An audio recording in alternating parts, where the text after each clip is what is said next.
Hello, everybody. I want to call the September, we're just wishing, August 14th, 2025 meeting of the Charter Revision Commission to order. The first order of business is to approve the minutes, and we have the minutes of the August 7th meeting. Are we ready to approve them? So moved. Denise and Maya. Assuming I hear no edits or anything, all those in favor of approving the minutes of August 7th, say aye. Aye. 6-0. Do we have any reason to modify the agenda? I do not. All right, so we're gonna go right in. Basically, all of old business is to discuss what we've discussed before. But hopefully this is for the final time. And Hannah has so nicely redid our latest draft. So should we look at the Human Services and Finance Committees separately since we have not seen them and thing, or do we have another, is there a better way? There's, like, the election provision is the same for both. And then the actual, like, substantive parts are in different parts of the charter. So maybe we should go over the election part And then the other ones. together and then Okay. and take them section by section. And would you like to walk us through it, Hannah? I think it starts on page 4, am I correct? Yes, the new section 3. And we're looking at, for people in the audience, we're looking at the purple font. Purple is stuff that, the green and red were previously discussed revisions, and purple and blue are new revisions. That will eventually change to red and green.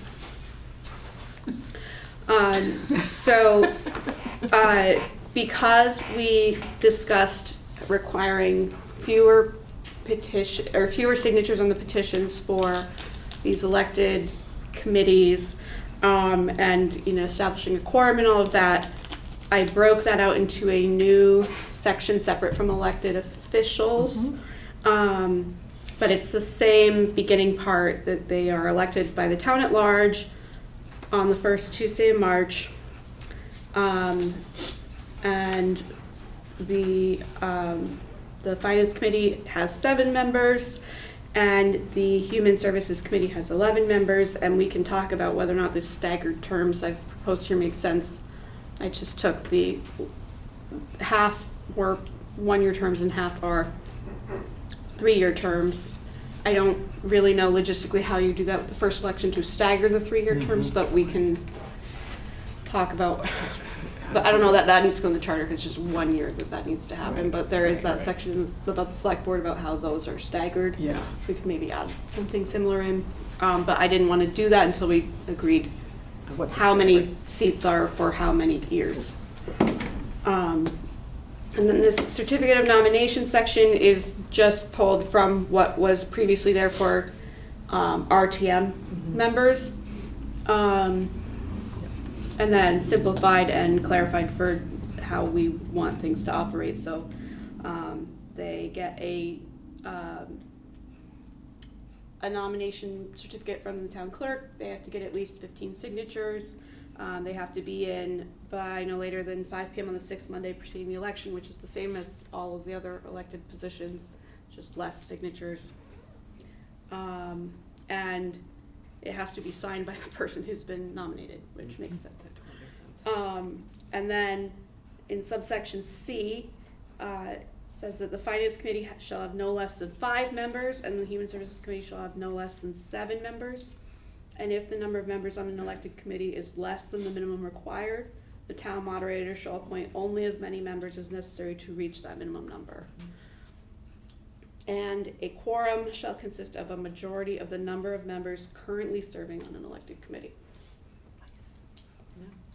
I think that captures everything we discussed last time, and hopefully this is in a format that makes that. I didn't really like the idea of doing this 5 to 7 members for the, it should just be there are 7 positions available. If they're not all filled, then there's a procedure for how to get to that minimum. Yeah. I think this is very clear. Yes. Very, very clear. We should ask the Davids if they have any. Yes. No, I like all of this. This is Great. And then maybe in another section, we talked about the situation where somebody misses a whole series of meetings. Is that addressed elsewhere? No. And it's not a fatal problem, but Yeah, I think that would be probably more part of your procedures Yeah, okay, that you would we could- adopt. we could adopt that at the beginning of the year. Okay, Yeah. we'll do that. Thank you. Otherwise, I'm very happy. Doesn't happen often. I'm curious, if David Minor, do you have any thoughts on the staggered terms and how many seats for each term and? Well, I think that the number of 5 and 6 is fine. If we don't stagger those years, though.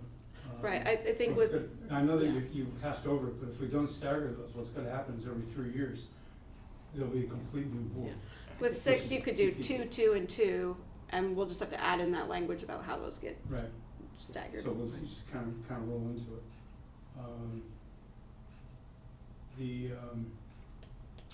The other question I had was, if it's, okay, if the committee has less than 7, then the moderator will appoint somebody. Let's say we have 9 on the committee, and we lose one person. Are we able to replace that person, or so we're not? So we live with what we have until we get to 7? That's right. Or below 7? Yeah, That's right. if you want that minimum to be higher, we can change it, but that was sort of what we discussed last week about making it so it's not so discretionary on the part of the committee or the moderator to Mhm. fill empty seats. Okay. Do you want a higher number than 7, David? I think in the past, we've talked about, you know, the key was probably having an odd number, so if we're not gonna do 7, then we'd go with 9. 9 or 7 would be, I don't think one way or the other. Peter? For what it's worth, not to say that we landed in the right place, but we landed in a place. When we faced that same question, when David Gartenstein resigned partway through our work, and there was a question of, would we seek the appointment by the select board of a 7th member, or would we get on with our work as 6? And we decided, for reasons unrelated to the numbers, more related to the work, that we should continue on as 6. We recognized that what that meant was we still needed 4 affirmative votes to approve anything. So it would have been 4 out of 7. It became 4 out of 6, because otherwise it's a tie and it doesn't pass. Right. So I think you all would find yourselves in that same position if you had an even number. And I don't know how often you have split votes, maybe more often than we do probably, but it has worked out fine for us. Okay. And then Hannah, we talked last time, I think, about having the quorum defined in our process and procedures. And I think, following up on what David was saying, about how to handle a member who just doesn't appear at any meetings, or there's no communication. I think both that would be important. So I know that hopefully, we're working on the process and procedures for human services. We could add that in. That would be good. The only other question I had was not related at all to this, but was on the write-in. So if somebody wants to write in, as I read it, someone needs to give their name to the Town clerk. town clerk prior to the closing of the, so if in fact someone doesn't do that, but someone gets a number of votes, if they haven't declared themselves, then those votes are invalid. Correct. And that was a previous charter change. Right. What was that, 2020 something? Yeah, I didn't see it as I was just trying to Yeah. read that. Yeah. Just making sure I understood. Okay. Yeah. Yeah, because it could happen with you folks. Mhm. Yeah, we sort of did something similar here with the candidate has to sign the nomination. Like, we don't want people getting elected to offices that they aren't choosing to serve on. Mhm. And then the other thing that I saw was that for the writing candidate, they needed to make sure that they had the proper qualifications. I didn't see any qualifications required for. We're gonna talk about that Yeah. section. We'll get to that. Oh, okay. That was my question in terms of, two quick questions. Number one, I'm assuming that both the Finance Committee and the Human Resources Committee are in the charter as not being appointed by the select board, is that correct? Correct, they're gonna be, we are recommending that they be elected. Okay, and then the second thing is there any level of qualifications for individuals who are going to be serving on those committees? Not in the charter. And there's actually not in the charter about being on the select board Right. either. Just residency. Registered voter. Yeah, registered Just voter. registered voter. Enthusiastic. Yeah. Willing to serve. Yeah. Yeah. All right, so do we wanna talk, or do we wanna address the number of members on the Human Services Committee? Are you, We can,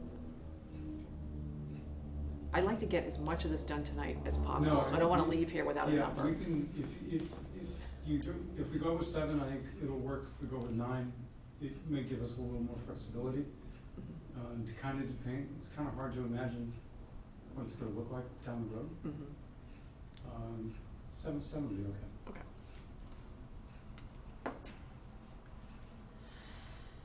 Okay. Question before we Yeah, leave? yeah, well, yes. Oh, I'm sorry, Maya, did you? Oh, I was just gonna move that we adopt this okay. language. I have a question, because each of you separately has voiced the same concern about members who just don't show up.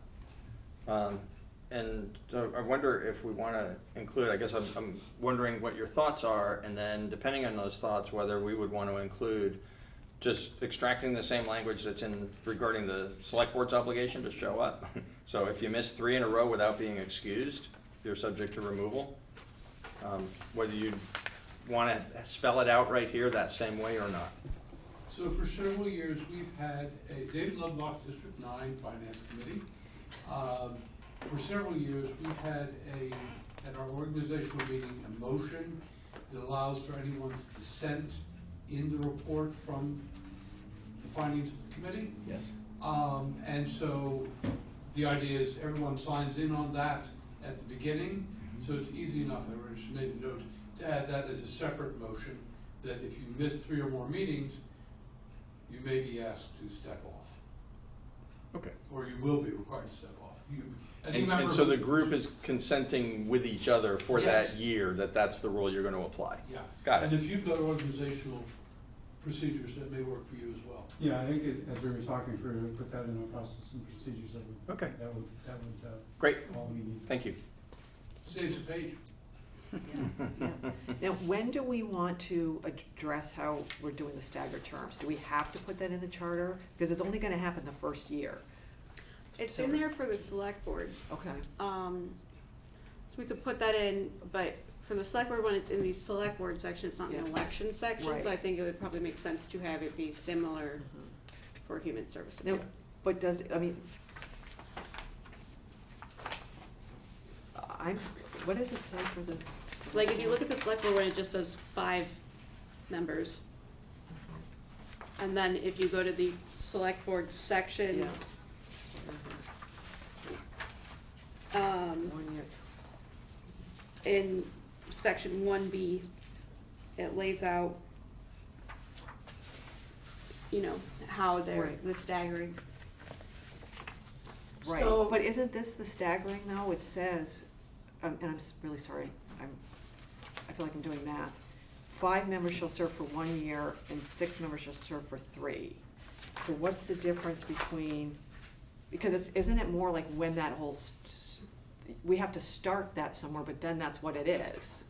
Yeah, couldn't You know, couldn't there just be one more sentence right there that says, in the first election after the adoption of this charter, that there would be,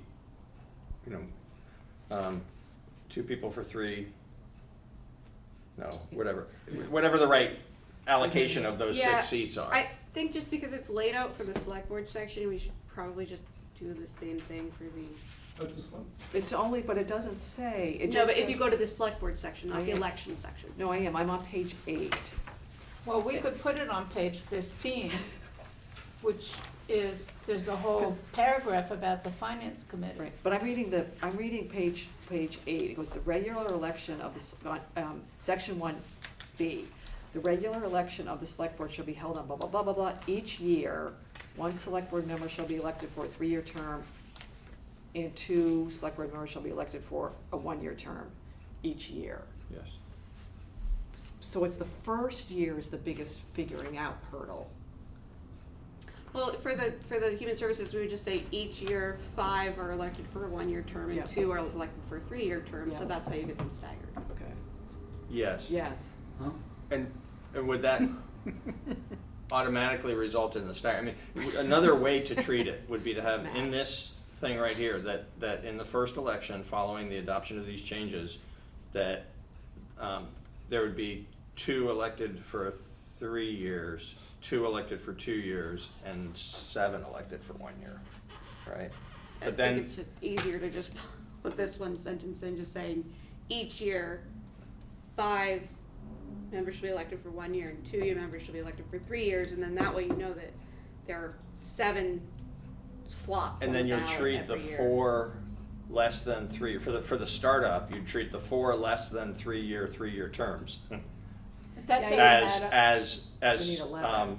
Yeah, as vacancies, basically. You're filling a vacancy, so it's a 3-year term, but there'd be 2 people who would serve only 2 years out of the gate, and 2 people who would serve only 1 year out of the gate, in order to set it up to work forever.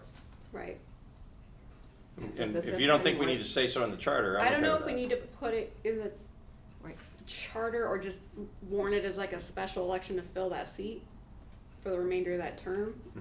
We could talk to Hillary about the best way to structure Right. that. That seems like a good But idea. it seems like you don't need to put it in the charter for a 1-year thing. issue. Right, But I think there is a way to make that happen Okay. so that the whole committee is filled the first year, but Right. we still get the staggered terms. for what it's worth, we did see in some of the other charters where there was obsolete, staggered, or creation language that happened years ago, and it was still sitting there, and presumably the next time they do an update, they're gonna yank that out because it's become obsolete, because now the thing exists. But I'm completely agnostic as to whether we include the language or not, so long as, if we don't, it's clear to Hillary how to Right. proceed. I would rather not put it in because it's literally a 1-year thing. Yep, and it was in an old charter, how the select board got elected with the stagger. with the staggered terms. It said something about in the first year. Oh. It was, I don't know, one of the old charters that Yeah, we looked at it. read. Yeah. All right, so, And somebody took it out. yeah. I mean, a previous commission. Sure, took because it it out. wasn't needed Yeah. anymore because it was So that already in first effect. Startup, it just goes on forever, Yeah. but. All right, so we need to consult with Hillary on how, Right, but in That would any happen. event, I think that should go in the human services section, not Yeah. in the election Right. section. okay, yeah, I don't David. know what was done at the founding, I wasn't there, oddly enough, of the US Constitution for senators. And one thought that occurs to me, since it is a one-time problem, would be at their first meeting, and I don't know how you write this in the charter, if, maybe just a sentence. Anyone who wants a 3-year term, they draw straws. And if you get 6 people who want 3-year terms, that's fine. If it's 7 people, then you draw straws. And then once you're in motion, you're in motion. Except you still, among the 6, need to figure out who's in for 3, who's in for 2, Draw who's in for straws 1. is like a die, yeah. Paper straws, mind you. So is the intention then would be to have the 2 of the 6 3-year terms roll every year? Yes, Yes. exactly. That's right. So with the drawing of the straws, you would have 2, 2 for, you have to do it a second time. 2 for 2 years, another 2 for 3 years? Yeah. It's like it's a math problem, It, but Hillary had yeah. a suggestion. And a process problem. I Yeah. think we really Yeah, need you to would talk to Hillary. basically have like 2 people running to fill the last year of a 3-year term, 2 for 2 and Yeah. 3 for or 2 for the full 3. Yeah. But it's just Yeah. the logistics of how that would happen, we can talk to Hillary about and figure out, but I don't know that needs to be a. She'll have I good don't think it advice needs- about the language. Yeah. I mean, she deals with it all the time Yeah. with any of the positions in town where it's a 3-year term, if somebody doesn't fill that whole You fill it. time, then she's taking a 3-year seat out for either a 2-year or 1 year in that moment. Well, that's the way RTM works right Exactly. now. Yeah, And select board. Yeah. yeah, Yep. okay. So the first election could be to have 2 members elected for 3 years, 2 members elected for 2 years, and then 2 3-year terms elected for 1 year. That's correct. Right. Yes, Is really what Yeah. you're looking to do. that's exactly Effectively, right. you have And after 7 that, 1-year yours terms the could first be year. involved. Yes, Yeah. that's right. Yeah. Yeah. Okay. But other than these 2 things, no, one thing, this is the last thing in this section, Mhm. is figuring out the staggering and whether we have to put the language in. I think, are we all liking this? Okay. Yeah. Just Do we before we need a move vote? out of Article 1, at the beginning of Section 2, we added in at large based Yeah. on our discussion from last week. I just wanted to note that. Right. Thanks for the clarity. I like the minimum number of members I and like the quorum each standing out separately and being really clear. Yeah, Thanks. I like it, I like it. Can I ask a question? On the elected offices, don't we elect the justices of peace? That's by statute. Is that by statute? Okay. All right.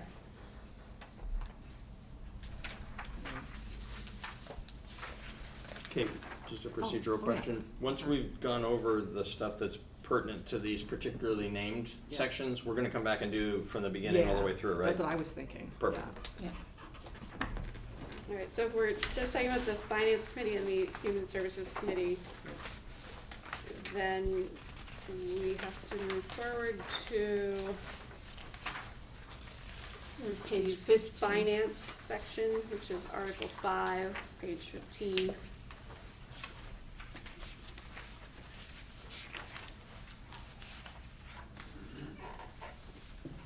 Do you wanna read it out loud? Do you want me to read it? Yeah. Okay, this is what we have now. The Finance Committee shall be responsible for reviewing proposed and actual expenditures by the town and other such budgets which affect the taxpayers of the town. The committee shall work with the town manager and other town officials in assessing the impact of the proposed annual budget, all auditors' reports, and all financial policies and practices, including but not limited to fund balances, debt management, and the capital plan. The Finance Committee, on behalf of the voters of the town, advises the Select Board and Town Manager throughout the year. During the weeks prior to the annual town meeting, the Finance Committee shall publish a report to advise and make recommendations to the voters regarding the Select Board's recommended general fund budget for the following fiscal year. Throughout the year, the Finance Committee may publish additional reports to address topics of financial importance, including those that extend beyond the town's general fund budget. Uh-oh. So I'm just, this is really nitpicky, but the first sentence, it should be that, not which. Oh, budgets that effect. Yeah, and then I had put this in a comment bubble that didn't get into this draft. The during the weeks prior to the annual meeting seems too vague. I feel like it should be a, like we had for the section 1A, the not later than, like give a must be done by this date, but not like so that they could do it earlier, but Sure. have a deadline by which they would do it instead of having this sort of open-ended. I think that's great. Do you have a suggestion of what Well, that deadline would be? as a practical matter, and this coming year may be a real challenge for us if we get over the town meeting and the budget doesn't get decided early enough. We've always been under obligation, not in the charter, but to get this to the town in time to include it with the town report, which is generally available 3 weeks before town meeting. But I think I have no objection to a no later than. Could it be no later than February 28th? Would you find that acceptable, since now we're gonna be geared to earlier in March? If open, but that would only give people like 3 or 4 days Yeah, it's like to 5 read days. it. It's Yeah. true. So, So we might need to set it even earlier. yeah, so and I think the hope is, on everyone's part, that town meeting will not be on town meeting day. Right. But will be probably moved back toward where it is now. And it's been a challenge to get the report done, but we've done it. Yep. But so I have no trouble with no later than, and in fact, it wouldn't apply this year, we have no way to handle it. Right. But in the future, if you were to say no later than 3 weeks before town meeting, that would be fine by me. I was going to also Okay. give a bump to a sort of, that it can move, Yeah. what is happening, but saying 3 weeks before, and not tying it to a Okay. date. Sure. Let me say, I was just a little slow to read this finance committee section because I couldn't find it until now. I looked at, and so it's pretty much like it is now, correct? Correct. Well, It starts the way it is now. It gets pretty substantially modified in the second 2/3. You know, the first third is about the same. The second third and third are not. So I may want to give me some time to go and look at the original charter language. Okay. The only thing I can see immediately is to make recommendation to the voters regarding the select board's recommended general fund budget. That seems to be at a minimum, but we typically have addressed other issues, Yes. like bond issues, Yes. and all sorts of things done in the Capital last fund. couple of years. Yes. So I don't know if you want to say, and other matters as the finance committee believes important to the voters. I If- think the last sentence. I think so. I think the Captures last that. sentence covers that, but if you don't, we can talk about it some more. No, it's throughout the year, so it would be probably in that report for town meeting. But, so that's fine, but I just want to make sure it's not considered restrictive, don't talk about that. The intent of this is to empower you to make your own decisions throughout all the 12 months of when it's appropriate and necessary for you to push out some information to the community. And I think that covers adequately the idea, and that's obviously on topics, it's explicitly on topics that go out beyond the general fund budget. So since that covers all 12 months, it feels to me like you're covered for those occasions when you would, in that March or February report, address something other than just the budget. Fine.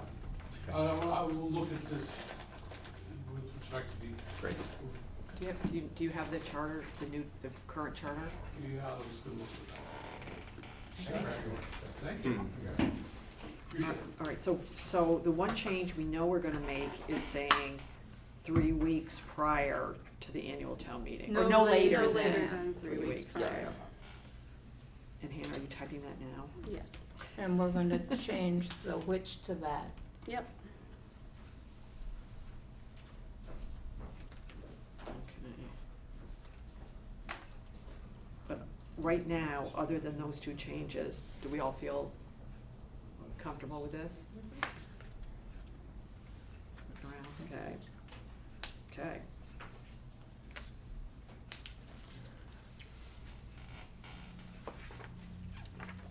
Shall I address the human services piece, since there was some tweaking Yeah. from last week's meeting and I wrote the tweaking language? Uh-huh. Somebody flagged, and it was a good catch, that I had omitted the proposed by the select board language that we all intended based on our prior conversations.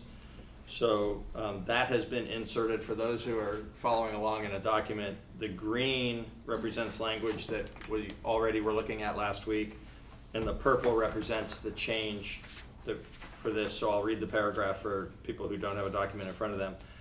A human services fund is hereby established to make distributions to social service programs, facilities, and operations serving the residents of the town. The annual amount to be allocated to the Human Services Fund shall be proposed by the Select Board in its recommended general fund budget and shall be determined by vote at the annual town meeting. Then paragraph B and C are the same as we reviewed them last week. Paragraph D is new, and I've got 5 additional words to add that I'll call out first so that you can make a note of that, and then I'll read it all the way through. So in between, in the second line, in between the word distribution and the word shall, Where are you?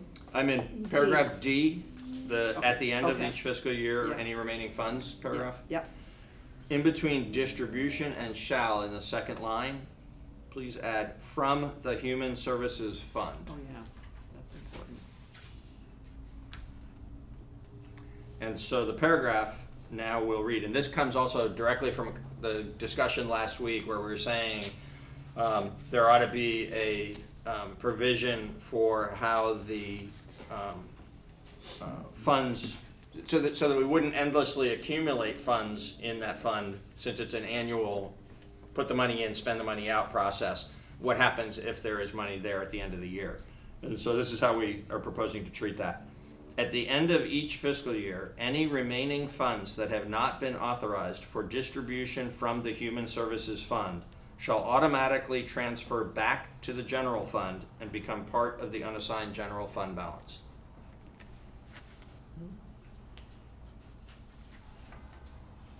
Yes. Question for you. Yes. Neil Manders from District 7. At RTM meetings, the Human Services or Resources Fund was allocated as a percentage of the total budget. I'm seeing here that it is now allocated to the select board to make that recommendation rather than the percentage as it was before. Correct. You want to? Shall I? Sure. So we've wrestled with this hard. The thing that is really clear and I think unanimously held, at least among us, and pretty widely, pretty close to unanimously held by anybody who has spoken to us about this, is that the 2 actions each year by town meeting is confusing and not the best system for us as a community. Sorry, David, I'm trying to look past it.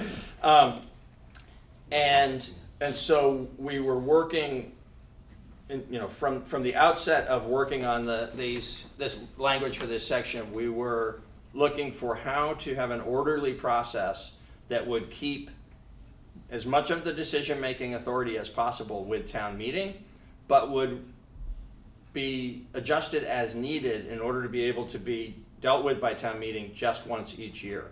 And the place that we landed out of that conversation after discussion on multiple nights was the select board proposes a budget about all the different things, right? So if we're not going to have an action in town meeting that says next year we want a certain percentage, if we're going to do away with that, then the process each year will begin now with the select board proposing in its proposed budget a line that is the total amount to be transferred. So it'll be a dollar amount, not a percentage. They might use percentages in their decision making, but when the budget comes forward to town meeting, there'll be a line item in that budget that's one line of the total amount to be transferred from the general fund to the Human Services Fund, which currently doesn't exist but will be created by this charter change. Then at the town meeting, when the town meeting members are dealing with the totality of the budget, they will be also looking at this particular question and separately will decide what is the amount for that line item, right? So there's approving the budget in toto, and there's making a decision of how much will be the allocation to the Human Services Fund. So all of the other particular line items that might be the inspiration for an amendment at town meeting will be advisory, just like they always have been. This one line item, just like it always has been, will be within the authority of town meeting to actually adjust that number and have it be a different number for what gets transferred to the fund. Then Human Services Committee does its process, gets its applications in, reviews all those applications, comes forward with a list. So that number, that total number that has been decided at town meeting, either it's the same or it's modified from what the select board proposed, that total number now has turned into a distribution of that money to these organizations. proposed from the committee, just like it has been proposed by the committee, instead of going back to town meeting, it would go to the select board to authorize the distribution of funds either in accordance with that recommendation or changed. If they do it in accordance with, we're done. If it's changed, two things happen. One is that they have to report back to the people in the next annual report. They have to explain, we received a recommendation for this distribution, but we decided instead to do this distribution. And there's some parallel language to that for any other amendments that town meeting might make to the budget, where the select board can do as it deems appropriate, keeping its authority to be the ones who manage the budget, but have a responsibility to report back to the people if they do it differently from how town meeting decided. And then the last bit that we didn't have any closure on last week that we've added in this language I just read is what happens if the select board is, the determination is we're going to distribute $1 million. And there's a distribution list proposed for distributing every penny of that $1 million, and the select board decides we're going to do $700,000 instead. We're going to do it in this way, right? So they'll report back about having made that decision, but there's the question of what happens to the $300,000, and this says at the end of the fiscal year it goes back to the general fund balance. So at open town meeting then, unlike this past event, where we had amendments to adjust from anywhere from 0% to 4%. Right. That would be of. That won't happen anymore. That won't happen anymore, and if someone makes the amendment to that or tries to amend the budget to that, it's advisory only? No. No. Not for this item. For this item, an amendment to that amount would be binding. So town meeting still, the balancing act we're trying to achieve here is the number starts with the select board and the expenditure decision is made by the select board. And so the counterbalance to that was we didn't want to take away from town meeting the authority to change the total number if town meeting thinks the total number should be changed. Just like town meeting can change the total general fund budget. That's right. It's the same process. Right, but they can't change individual items within that budget. That's right. Correct. If I understand, Go ahead.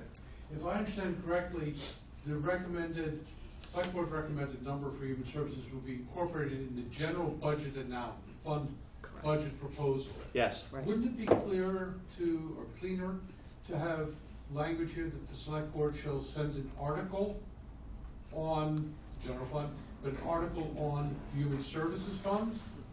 Well, do you want to address that or not? 'Cause didn't this whole time we were like, that has to be voted in a separate article? We because it's getting, the way we're proposing it is to have it go into the separate fund, it gets voted on separately, and it's a binding vote. Yeah. We wanted to make sure that it wasn't that the select board could propose a number and the town agrees to it, and then the select board could do like they can with the general fund and just reallocate those funds as they see fit. That it sort of protects this pile of money that the town has agreed is for these services. But there will be a separate binding vote Yes. on Yes. the item. That's not going to be a warrant article? It's what? That's not going to be a warrant article? Yeah. No, it would be just Yeah, like it is it'll be a now. warrant article. There'll be a Just like budget it is article, now. as there has been in the Okay. past. Right, there's nothing changing. The presumably, I mean, it'll be up to the makers of the warning each year, but Yeah. presumably, this article would get dealt with. The human services one total number article would be dealt with before the budget article is dealt with, so that when the budget article is dealt with, everybody knows how the budget may or may not have been changed Okay. by that.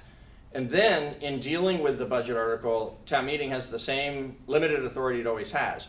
It can make changes to the budget, but the only thing that's binding is the total bottom line number. Everything else is advisory. So it wasn't clear to me that there would be a second article. Okay, that's helpful. Because we're And that envisioning, the second article comes first. we're envisioning the articles, nothing changing how that's done. It's just the mechanics of where the first number comes from, and it comes from the select board to town meeting. and then town meeting go, no, we want more, we want less. And then it goes back. I'm sorry, I don't understand. You're asking the select board to come up with a number. Let's assume it's $500,000. Yes. And then you're taking that to open town meeting and saying to people, is that okay with you? Yes. Yes. And you can modify and change this. What about, I don't know, the Public Works Department? We don't do that for them. That's right. And the reason to treat this one differently, Yeah. if the voters end up agreeing with us that it ought to be treated differently, and if we stay the course with our recommendation that it be treated differently, the reason to treat it differently is because that is consistent with it's consistent with the statute in ways that Hannah could speak to better than I can, in terms of if we didn't have any of this language, what is allowed for human services authorizations, and those aren't select board decisions; those are decisions of the people. So it's consistent with that in the first instance, but it's also, more importantly, it's consistent with the structure that has existed here that we think is the proper structure, but it got confusing about 5 years ago when we added in this second layer of decision-making every year to look ahead to the next year. So get rid of the confusion and then calibrate what's left in a way that keeps intact as much as possible, but not exactly the process that we've already had. And so going back to before we had this article that was establishing next year's target, which has only been in recent years, it happened just this way. The select board would propose, and then there would be a binding action at town meeting, by the town meeting. The thing that was different was in the implementation of that, because the binding decision had been made at town meeting, the process of the committee had gone on already, and town meeting was looking at a list, the binding decision of town meeting would lead to the distribution of the funds. What we had to figure out was, since the select board will propose a number, and that total number won't be decided until we get to town meeting, there has to be then after town meeting a process for the distribution, which means there's got to be one more step that doesn't exist today of getting that list and taking a final action on it, and that we placed with the select board instead of having a special town meeting. And we're doing it all this way because it used to be, instead of one list, we would listen for we'd have 25 individual articles Right. on the warning going, we want to give $300 to this, then we want to give $400 to this. So this is, we're keeping what we've been doing since the list evolved, Yeah. but not looking ahead and doing it within the current budget. Yeah. And having the select board choose the number based on their deliberations as a whole. Because if it isn't, it is different, because I'm going back to when you said, well, Public Works doesn't happen that way. But how we got to doing it in one list as opposed to literally 25, separate social service agencies asking for money. And then those 25 numbers going up and down. So we're not really changing the intent of how the town has done it. It's just Yes. the intent on how that dollar figure is chosen.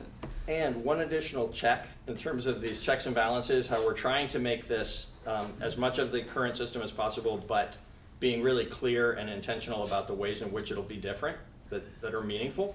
One way in which it'll be different is the election on the ballot in March of the members of the committee, so that there is that distinguishes it from like Public Works Department or other allocations within the general fund budget, where there's not a group of people elected by the people who have a responsibility over that function. Does this make sense? No, I'm sorry, I kind of disagree, but I don't want to argue. So, Okay. if I could, I Yeah. think one thing that we've done is you've taken the timeline of about 12, 13 months from the time when the money is originally allocated to the final decision, and we squeezed that down to a 4-month period, Yeah, thereabouts. right. Last comment, it just seems like you're asking the select board and people to come to meetings before the select board as they're preparing their budget, to come up with a number, and then you're not trusting that number. like you're saying to the people, is this really okay? Can we really do this? Yeah. And, I don't know, I guess the time to debate whether the amount of money in that fund is appropriate is before it's actually put to town meeting.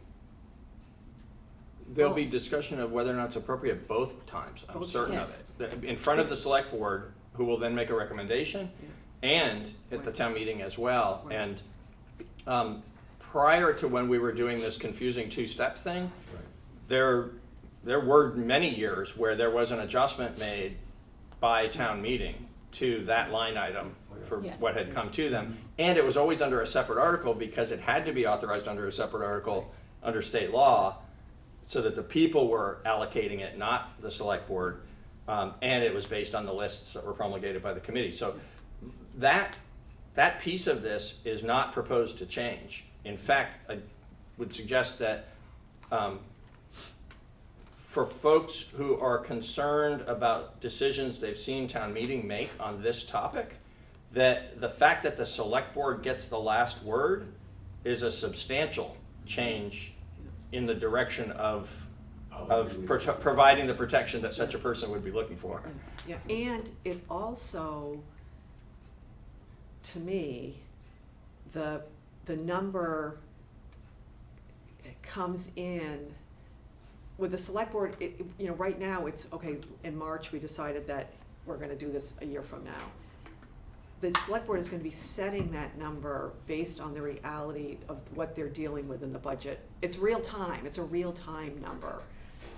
Right. And then, and so, Not established a year in right, advance. so we're taking that whole thing out, like, Thank you for doing that. yeah, so it's actual real-time number being established by the 5 members of the select board that are establishing the entire general fund budget, which will go to the town meeting, and then there's that end result. And we may disagree on the overall, we voted the budget down, we disagreed on things, and that is still going to be able to happen.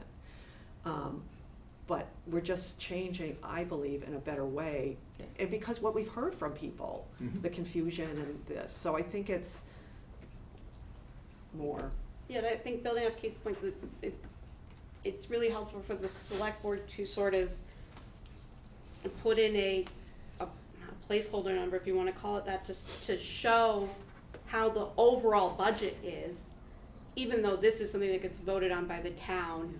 And that's why it's helpful to have them propose it, as opposed to going in and just being like, all right, what are we gonna pick for a number this year? Yeah. Like, it's good to have a sort of baseline established, but it is ultimately the decision of the town, and I don't think anyone wants to go back to every single organization that wants money getting a separate article. Yeah. And I think it's also helpful that as in years past, it's been this list, and it's sort of been based on the guests from the previous year, and now the Human Services Committee is gonna know exactly how much money they have to work with from the start, and they're not gonna have to worry, what if this gets changed at town meeting? Like, they already have the funds, and they know what they can allocate to each organization, and obviously select board can override that, but Yep. they are making that decision at a public meeting in front of everyone. You're gonna know what it is, and they're going to have to provide an explanation for why they disagreed. Yeah. And I was on the select board when the select board used to propose the budget number for human services. So I know it's a lot Yeah. better. I've experienced the better way. Yeah, I think it's fair to characterize, in our work, we've had a tremendous amount of agreement after like talking thoroughly through things and hearing from the public about them and wrestling with some things. Time and again, we've landed in a place that was, at least it has felt to me, like pretty easy to kind of get to a place. We've poked at details, but as a group, there's been a lot of consensus. This was one of the more challenging ones for us because among the 6 of us, we don't all view the amount of the money and the way in which this fits into our overall town budget the same way as each other. But that's not our purpose, right? Our purpose is to come up with a structure that will be better governance over this piece of our town budget. And we did unite around this language as being the better way to do it. Doesn't mean it's the best way or the only way, but that's how we got to where we are, that and this idea of the checks and balances that we've been talking about. David? If David Lovelock, District 9 Finance Committee, it may not be the best way, but I think it's an excellent way. I think the work you did here was really good. And I think David, contribution. Just one quick last question. Yeah. If the select board, for whatever reason, looks around and says, you know, there are very few towns in the state who are actually providing human service monies, we think we're going to provide zero. Can that go through with this particular? Yes, and the way that would play out is, so let's again use the hypothetical number of $500,000. So town meeting decides $500,000 is what's gonna transfer to the fund. The committee does its work. The select board says, yeah, we're not gonna spend that $500,000 to distribute to these funds, to these agencies. In fact, we're gonna spend none this year. The safeguard in that last piece that we're adding in this evening is it goes back into the general fund. It doesn't then become $500,000 of discretionary money for the select board. Thank you. Yep. And thanks for your work. You folks have done a lot of work for 2.5 years. And We're feeling it now. We're almost there. All right, so do we have any unresolved, oh, I have one thing and this is a David Minor question. Top of page 16B, it's in green, but I need to talk about it because we're here anyway. It goes, following the annual town meeting, the Human Services Review Committee shall request applications from local nonprofit organizations. We had a long conversation back in November, and we actually took out the words nonprofit. But can we leave it in this context? Because I think we had a big discussion about whether. I would be curious of just grabbing the same language that's in A. Right, That- moving it. Yeah. That's what I was Social service thinking. programs, facilities, and operations servicing the town. And 'Cause- similar Yeah. structure. Because I think the question came up, do you have the organizations that aren't necessarily Yeah. official 501c3s? I think we've Sure. always looked for nonprofit, but the question about being 501c3 is the question. We have in fact given out money to local community organizations which haven't gone the formal part of being, Right. 501c3. And we're not saying 501c3, we're saying nonprofit. But we took back in November, actually scratched out the words nonprofit in our original thing, but again, I just don't wanna get technical now. I think I'm fine with just taking the word nonprofit out Okay. to avoid confusion, Right. and then again, the Human Services Committee can establish their Right. guidelines Yeah. for So- what kind of organizations. So Yeah. just local organizations. Okay.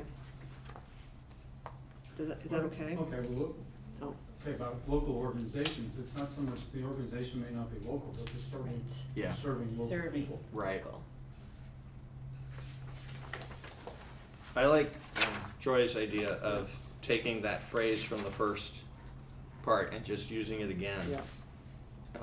It So says, following the annual town meeting, Human Services Review Committee shall request applications from social service programs, facilities, and operations. Serving the Serving. residents. serving the Ser- residents of the Serving town. the residents of the town, Yeah. comma, or actually it'll be semicolon now, but anyway, so that they're gonna do that, using that same language from A, and then do these other things, review the applications, make recommendations. Does that make sense to you, Hannah? It does, it's really redundant. If I were like a layperson reading and being like, oh, I see that exact same language twice, is a little like, What- did what- you mean that? well, I what do mean, I we- realize it clarifies, but What if we just said Human Services Review Committee shall request applications from local organizations that serve the residents of the town, or something like I that? think the issues are not all Too local. broad, I think. No. There's lots of local we do have to organizations put that it serve in. the residents of the town, but Uh-huh. not in these social service ways. Right, right. So I guess we have to do it again. what if you just What if we remove took the whole thing out and just said request applications? And do what? Just say request applications. Do we have to define who they're requesting the applications from? Yeah. because that would be part of their procedure. Right. Yeah, but I think the key, I'm sorry. Oh, yeah.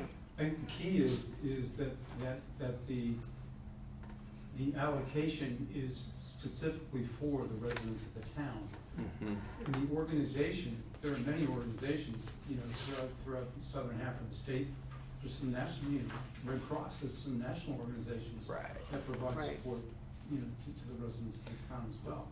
Yeah. So- Well, so if we say Human Service Fund is established to make distributions to, and that's an A. Yes. And we just say, following the annual town meeting, the Human Services Review Committee shall request applications, review, Yes. just take all the Yes. local organization part Yes. out. Does Yeah. that make sense? Yeah, I think so. That's what Hannah just said too. I think you're Yeah. both right. Okay. Because it's referring to the paragraph before. Because Right. the money can't be spent for a purpose other than what's all set forth in A anyway. A, right. So it can just be And that applications. takes away your redundancy. So just take out everything after applications to the comma. Yes. Yes. So you would take out from local nonprofit Yep. organizations. That's correct. Is that Yeah, so? that's good. Request Is that good? applications, review submitted Should there be a comma after that Yeah. second applications? Yeah, to the comma. Yeah. Good. Okay. So we all, Could you repeat what you're removing? oh, we're taking out if you're on page 16. Yes.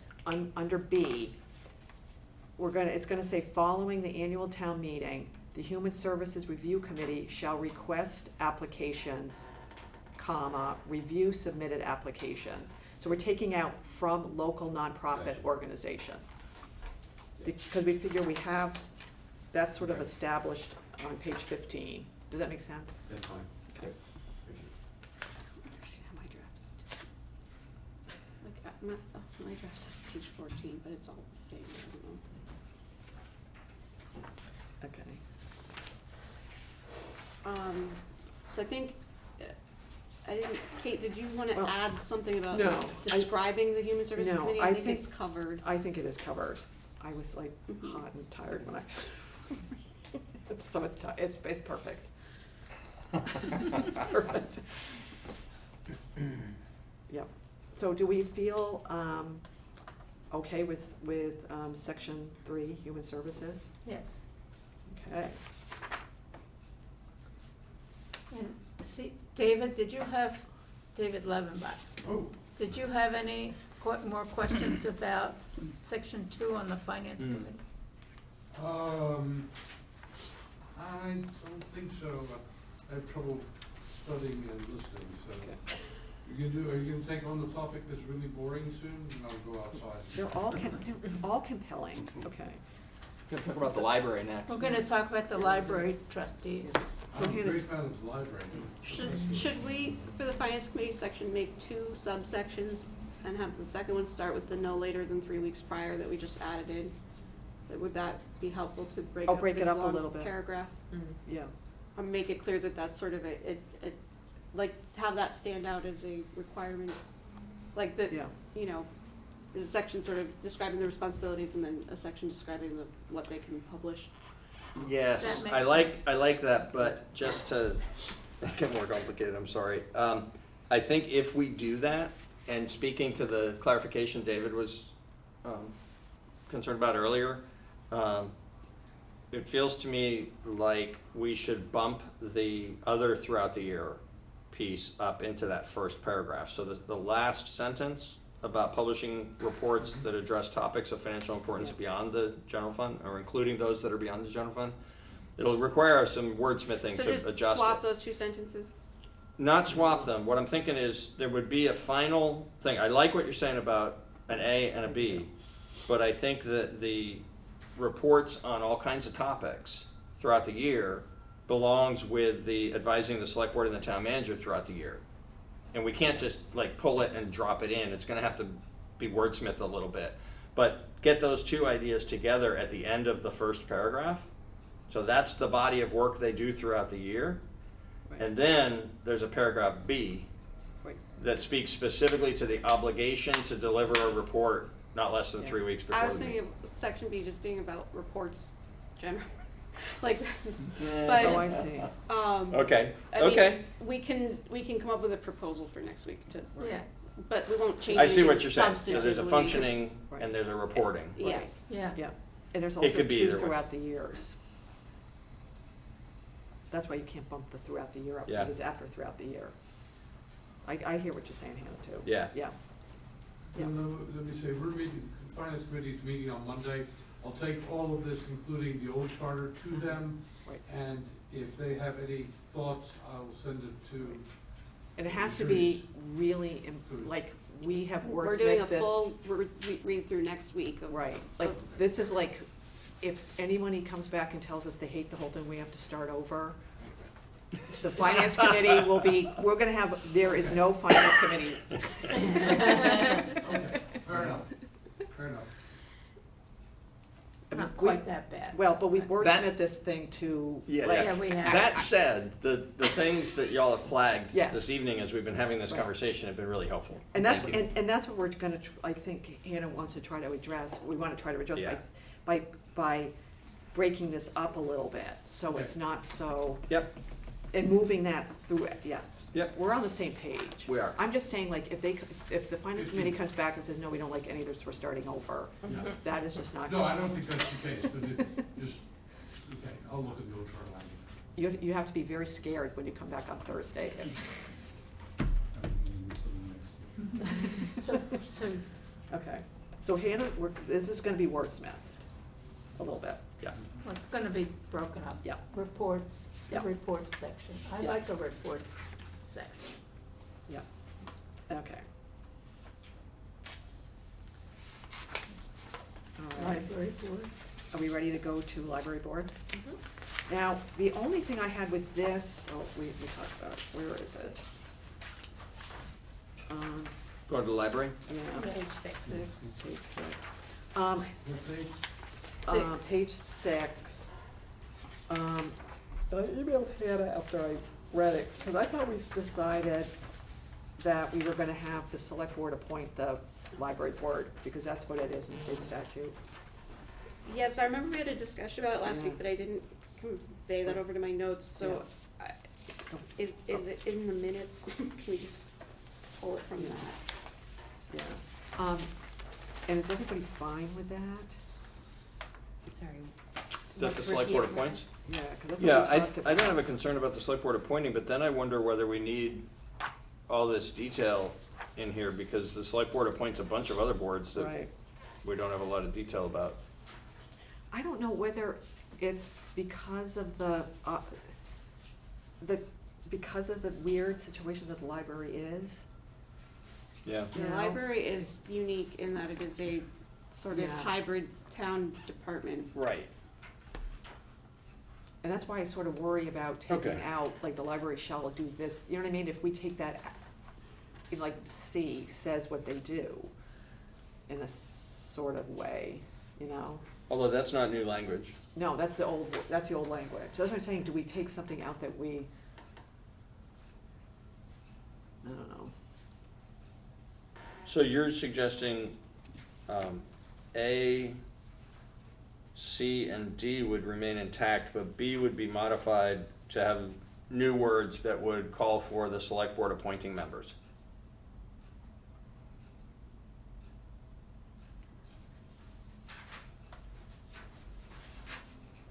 That's, I know we talked about, we didn't talk about C or D, I don't think. Mhm. I think we only were talking about appointing, and it was, well, this. I'm you know, not so- opposed to this at all. I'm trying to understand, Yeah, like, I'm, if we feel like section 7 is needed because the library is different from everything else in town government, then it, and the only thing in A, B, C, and D that is feeling like maybe it didn't land where we had talked about is how people get on it, right, then I just wanna make sure that for the purposes of us all understanding what are we wrestling with and what are we not, Right. it seems like we're only wrestling with B, and we can make the decision tonight that we want it to be appointed by the select board, Right. not elected, but we can't really approve language tonight, cause that's gonna take some writing. We said in the minutes, there was discussion on the library trustees being appointed by the select board. And then there was discussion about having to get 15 signatures for the positions. So right, right. I think that was referring to It wasn't, the finance committee Yeah. and So by not- statute, they're appointed unless you vote to have them elected, so I think we could just take it out. Yeah. I think, now I'm remembering, I think we discussed just leaving the first sentence and taking the rest of it out. Does that sound correct? You mean B in B? Are you talking Mhm, B? yeah. So the Board of Trustees is a body of 9 persons. Yeah, I think that's what we talked about, because it was in state statute, that, what you just said. yeah. I think it would be helpful to the public if we said appointed by the select board. Yeah, I don't care where in that sentence, I agree it can be just one sentence, Yeah. but I think appointed by the select board would be helpful. I think so too, because now, I think part of it is, right now, everybody is used to it being elected at RTM. Yeah. So if it said 3 trustees shall be appointed each year, 3 trustees shall be appointed by the select board each year. Yeah, End of sentence. Yeah, yeah, yeah. yeah.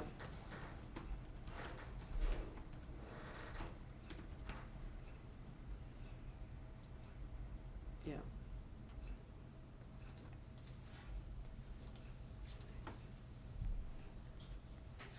And I mean, we've never talked about messing with the rest of it, so I don't know if there's a reason to.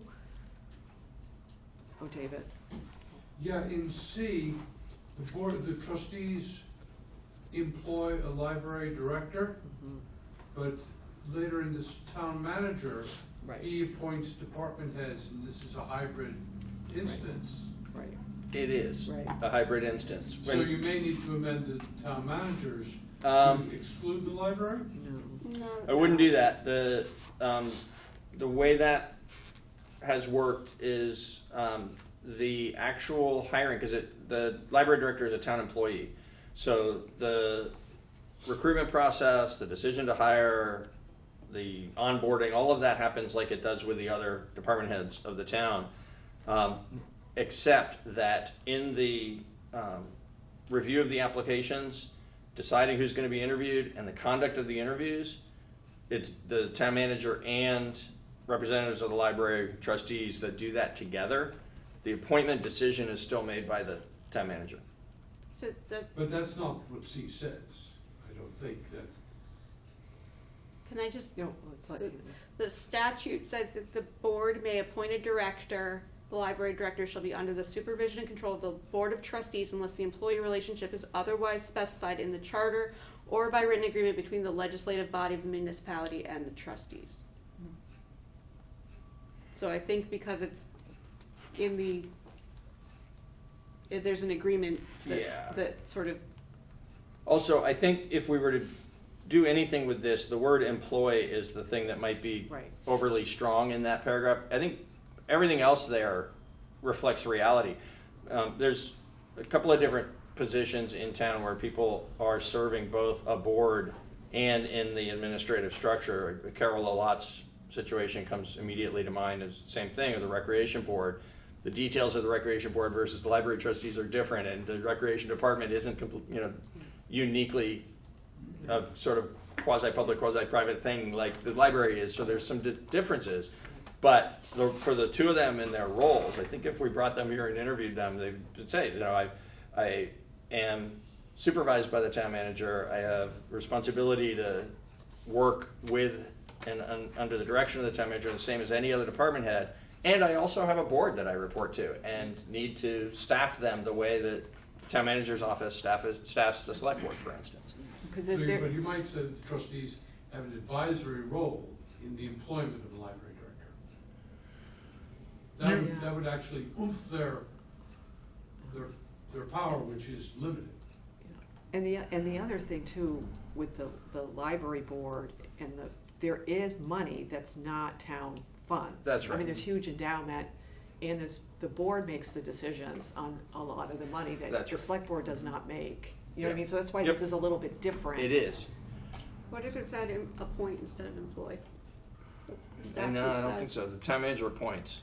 I'd actually prefer employ to appoint. Yeah. And it's just, that's what the statute says, that they can. sorry.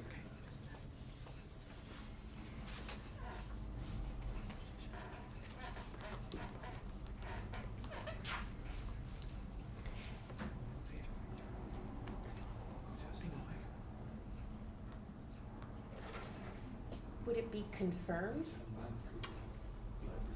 It's not really that either. Can we not do this right now, Yeah. but just circle the word employee and we'll come back with an answer next week? And Hannah and I can work on it in the meantime. Is that okay? Yeah, I'll think about it too, Yeah, great. because I'm on the board. As long as it's not four of us.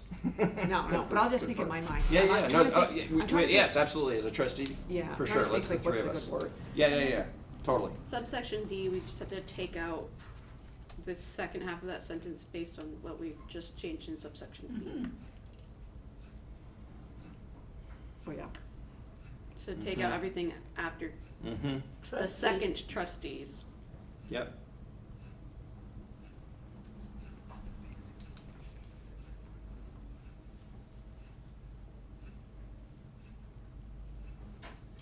So it's just gonna be the first sentence, but ending before until. Yeah. That's going away. Yeah. Okay, now I think we have Gary on the line.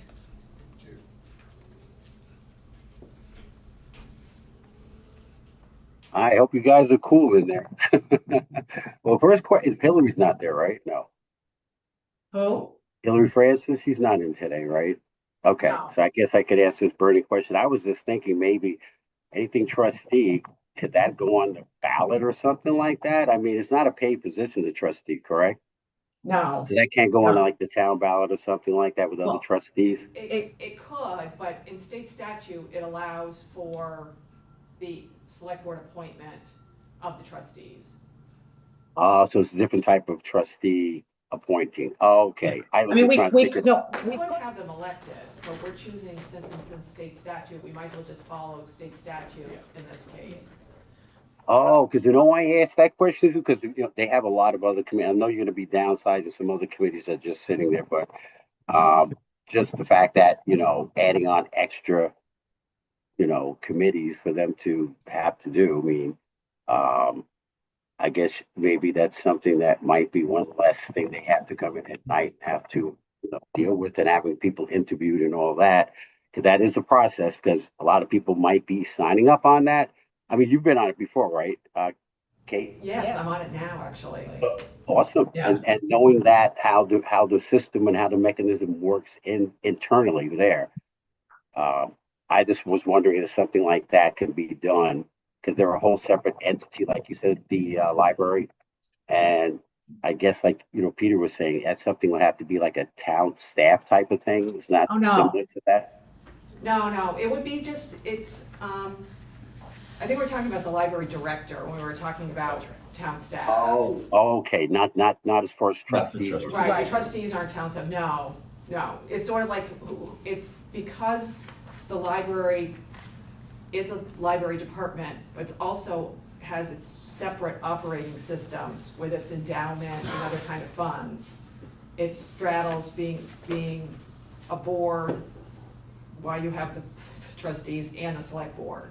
But in state statute, it allows for the library board of trustees to be appointed by the select board. So that's what we're just gonna revert to, as opposed to having those people be on a ballot. Okay, sort of like the school. Okay, in sense to that aspect. Okay, Yeah. and how's that work? How many people on that board event? There- There are 9, and they're staggered Okay. terms. Oh, okay. And it's just the same mechanism like you would do with the voting process, how many people you need for quorum and all that, and people don't. Yeah, Yeah. we usually get, everybody usually shows up, so we never have a problem with that on the library board. Oh. Good educational. yeah. All right. Well, that's good to know, because I always wondered how that worked during the hiring, right? If the people were interviewed there or at RTM. Yeah. I say, why would you want to be on that board? You know what I mean? It's similar to that, Yeah. what's the interest. That's what we So- did. Yeah. But now it'll be the select board that does it, so they'll do those interviews in public. Well, that's what we're recommending. Oh, okay. Yeah. All right. That'd be Yes, interesting. Okay. Yeah. Thanks, Gary. Okay, so we agree on everything, except we have to just figure out what the word employ is. Regarding Does that make the sense? employee piece. Okay. Hannah, does that make sense to you? Do we Yes. have it? Okay. And I just had a question because of reiterating the serving 3-year terms. I had a quick thought of the term limits because it's an appointed position, but it is a trustee, it is not a committee or a commission. We have, And so we have. they are different terms, would not be bound to the roll off after 9 years. No, we are. It applies You to do? boards also. We are. We have to, people have gotten off because they've been on 9 years. So Okay. you're okay with that? So that's your behavior of the I think. trustees.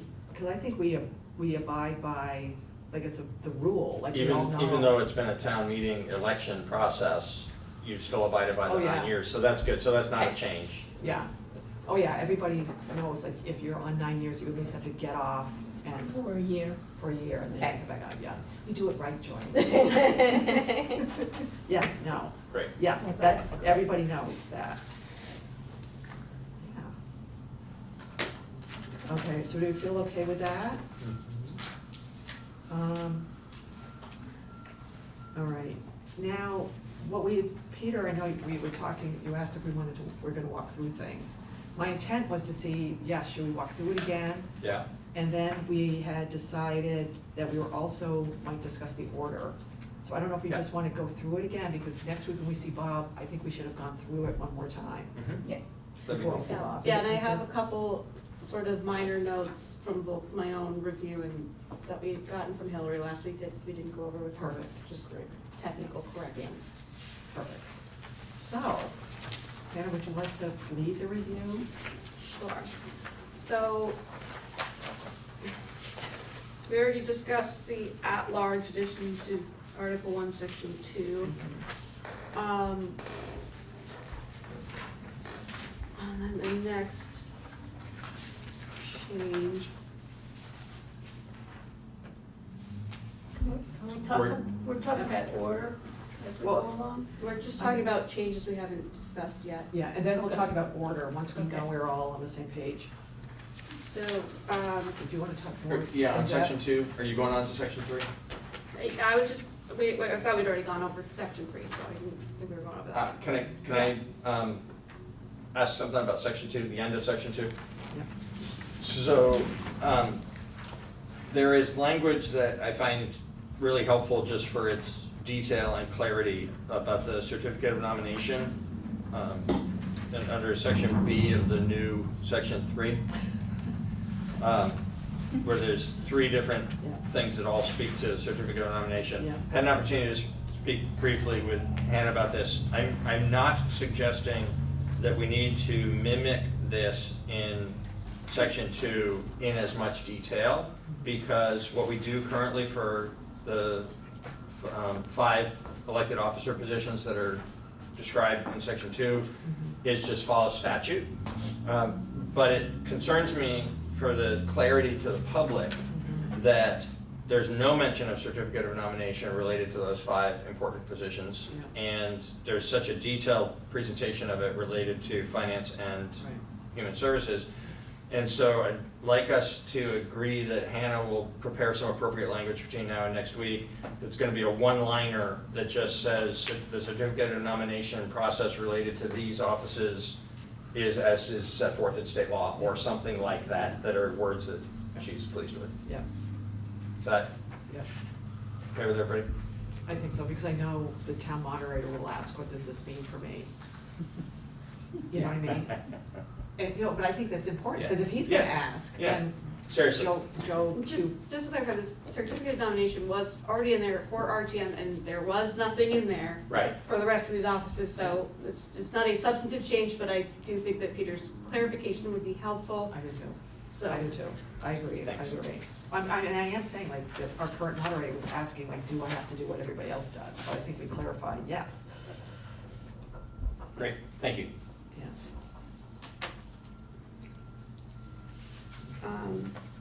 And then, just one note, I wasn't able to make this change without really messing up the format, but if you look at like the new section 4, the subsections are just formatted differently. The new section 4. So the next column after the elected committees, like the top of that Oh, I second see. column, they're like offset more, Oh, and yeah. they're, like, I just want to confirm that everyone's okay, we'll do the cleanup to make Yes. all of the articles, sections, subsections consistent throughout.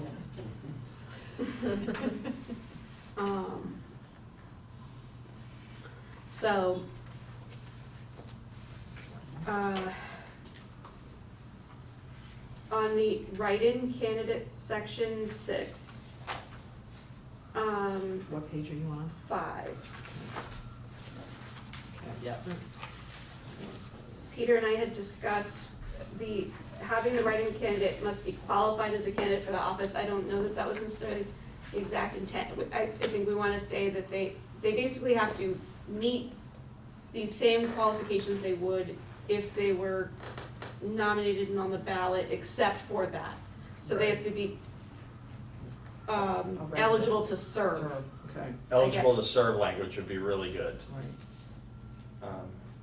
So that it's not, it can't be confused with, for instance, having to get signatures. Right, Because you don't have to get signatures if you're writing. right.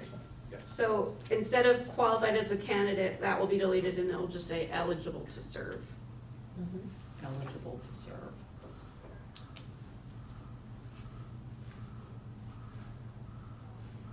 Yeah, that's better. Okay.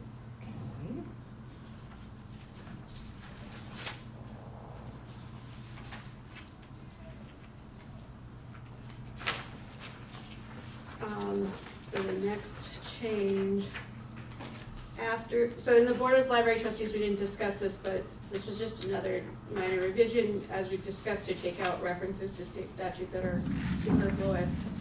I did leave, it's incorporated pursuant to state law, just because, like we discussed, the Board of Library Trustees is sort of a separate beast. Yeah. And then section 8, we took out in its entirety at the last meeting, so that's just, That's consolidation of services, Mhm. yeah. Oh, and in Maya's section. yeah, and then on the conflict of interest, we had originally approved some language that basically just referenced state statute and then took it out, but then we had a discussion last week about having something in there, and I wrote a sentence, Maya wrote a sentence, which I can't find now. okay, Do you want me to read your sentence? Yeah. Because I can't find my piece of paper. This is what I have, and you can tell me if I got the right one. It says, all boards, committees, and commissions shall have a conflict of interest policy consistent with the law. Is that what you wrote? That's what I Yeah. have you wrote. Yeah. my concern with that is, does that require all these committees to adopt like a written policy? Like saying they have to have a policy seems both too specific and too vague somehow. But I don't think it's a bad idea that we make it clear that they'll have to follow the conflict of interest rules, but, so I don't know if we want to put the state statute thing back in, but I don't think saying that they shall have a policy consistent with state law, that just seems like it's, like that's not clear what their obligations are Right, there. what work they have to do is Yeah. not clear, basically. Shall comply with state Yeah. law regarding conflicts of interest. Yeah. Do you guys have policies in your procedure for conflict of interest? In ours, we have we define recusal, which kind of gets into, I think, what you're talking about.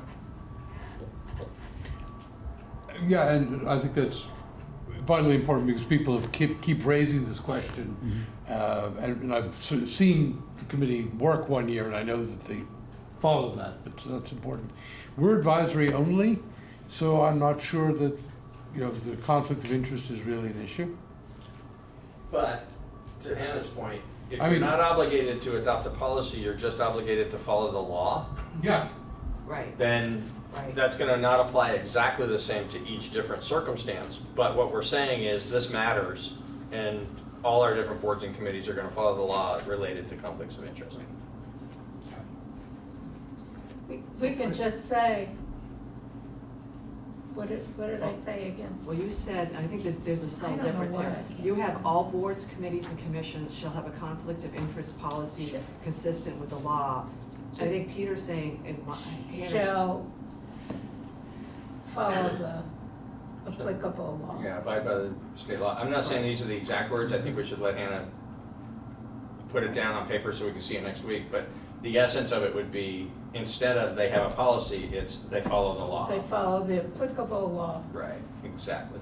in case it changes again. That's right. Yeah. Yep. Does that make sense? For the other committees, when you apply for a position, you're asked to express whether you have a conflict of interest. And I don't know, Hannah, if state law says candidates for office on the ballot are obliged to follow conflict of interest laws, in which case that would cover finance and human services. But in the case of human services, we wouldn't know anyone who has a conflict until we get the applications. That's true. Right, but it simply says, having been elected, you're obligated to, as a legally elected officer of the town, to follow state laws with respect to conflict of This interest. is a bootstrapping matter because it already is the truth that anybody serving in these positions has to follow the law. So in a circumstance where there actually is a conflict and the person needs to declare it, they might need to recuse, there's paperwork to be done. All those things already apply because they're in state law. What we had decided on, based on discussion of this some time ago, was that it's useful because of the importance of this from an ethical standards point of view, to name it in the charter that everybody in all these different positions Follows the law. follows the law, abides by the law, is bound by the law. Language that I think Hannah's best suited among us to choose, but where the essence of it will be that. Right, so the municipal code of conduct only applies to municipal officers, which would not include a lot of the boards and committees, but a lot of them aren't really performing duties that would create a conflict of interest. But advisory budget committee members are specifically on that list, so maybe it's just a matter of defining it for these newly created elected positions. But That, because But I the don't know DRB that all but committees. DRB, DRB has Has to. a policy. We Yeah. have to recuse ourselves. Planning commission. And Yeah, so planning the- commissions are on this And list too. planning oh, okay, commissions so there, and but you're saying there's a bunch that aren't on that list. the design review commission.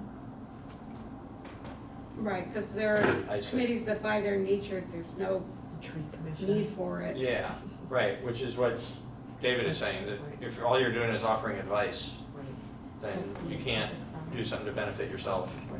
or your family or whatever. And that's why we don't want to say they have to adopt a policy. Right. We just saying they have to abide by the law is fine with me. Okay. And the library, we have a code of, we use whatever the current town uses. So Hannah, we could say something like that you'd have to follow the law? Or is that, are you saying we can't say that? I mean, we can say that, it's just that they already have to follow the law, so Right. it's like, what's the point of saying that unless we're expanding it in some way or changing it? Right, if it's being expanded to the committees, advisory committees that don't have to follow it, the words that have been presented in this moment, expand it to the committees that do not have to abide by it. So Right. that would be the change. The words that were also said before was, it's important enough to include a sentence or two that acknowledge a law exists and those people are bound to it. Yes. So the question is it expanded to include the committees that it doesn't cover, the current law doesn't cover? I would argue that it does because it's anything that exercises the function of an advisory budget committee, which they both seem to. Which is on that list. Yes. But like Rec and Parks, to that example, is a board, a committee that's appointed And right now, under state statute, doesn't have to abide by this code of ethics. But are they doing anything that would create a conflict of interest? Correct. I don't think so. So the question is,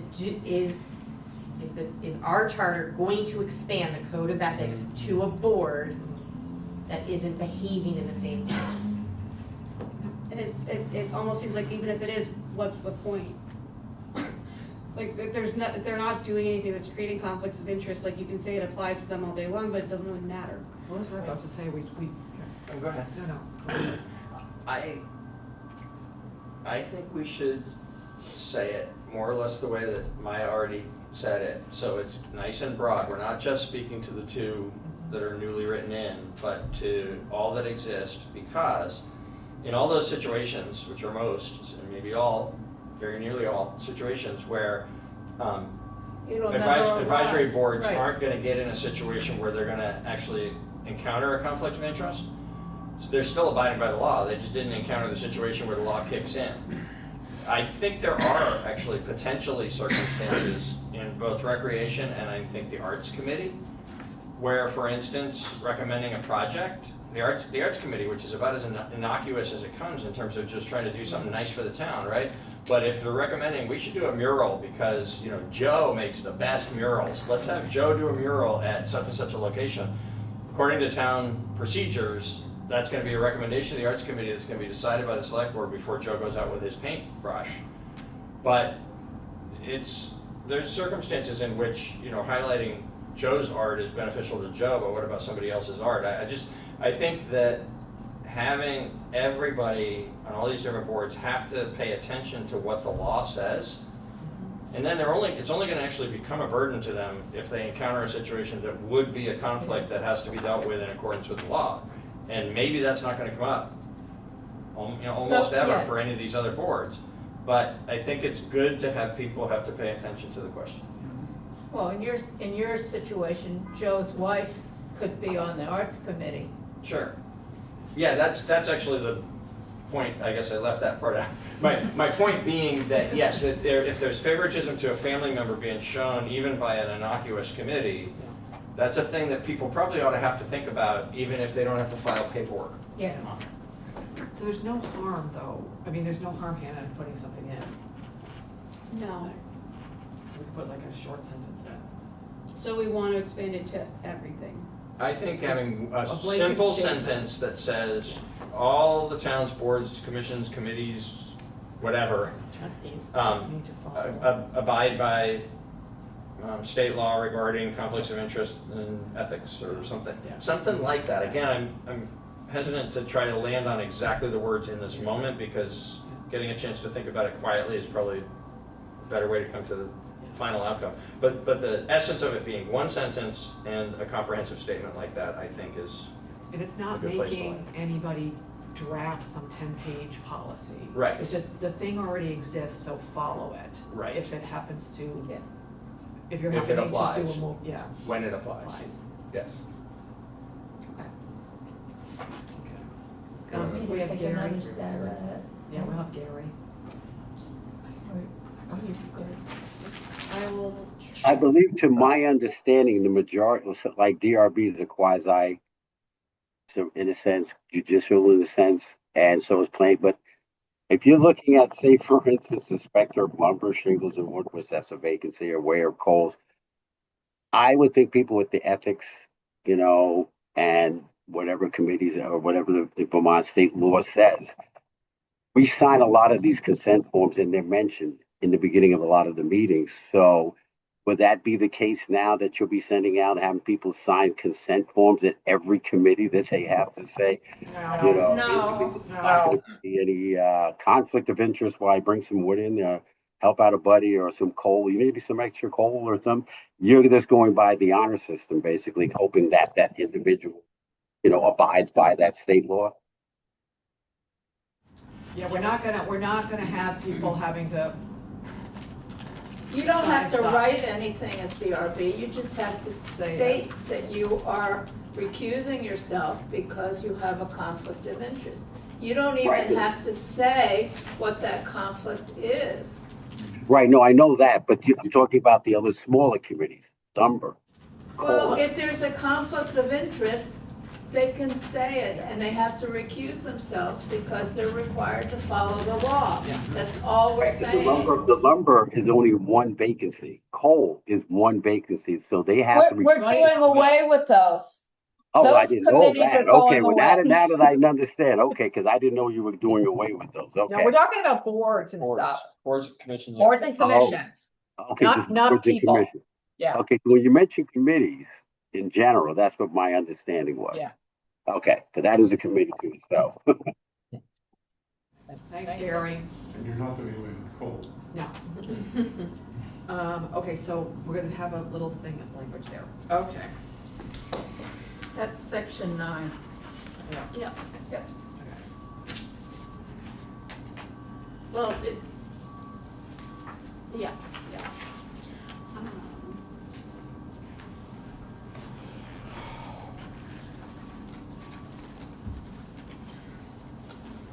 So the next, on the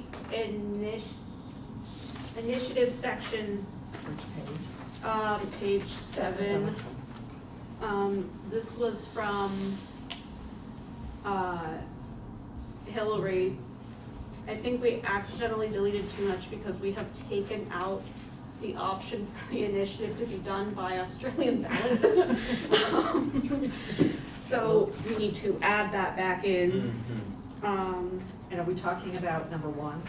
I think it is in, Where is it? It's in number 1. It's the end Yeah. of number 1. yeah.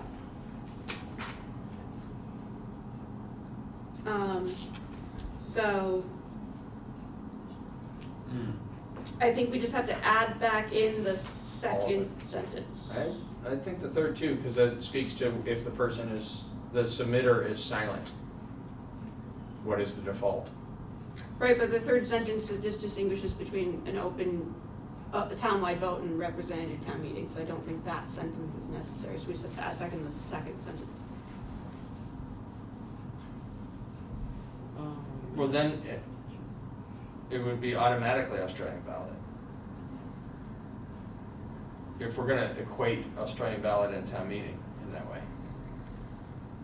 I think there's still a question, does it go to the discussion meeting or does it go on the Australian ballot? And what this is saying is, it goes on the Australian ballot if the person asks for that, otherwise the default is that it goes to the discussion meeting.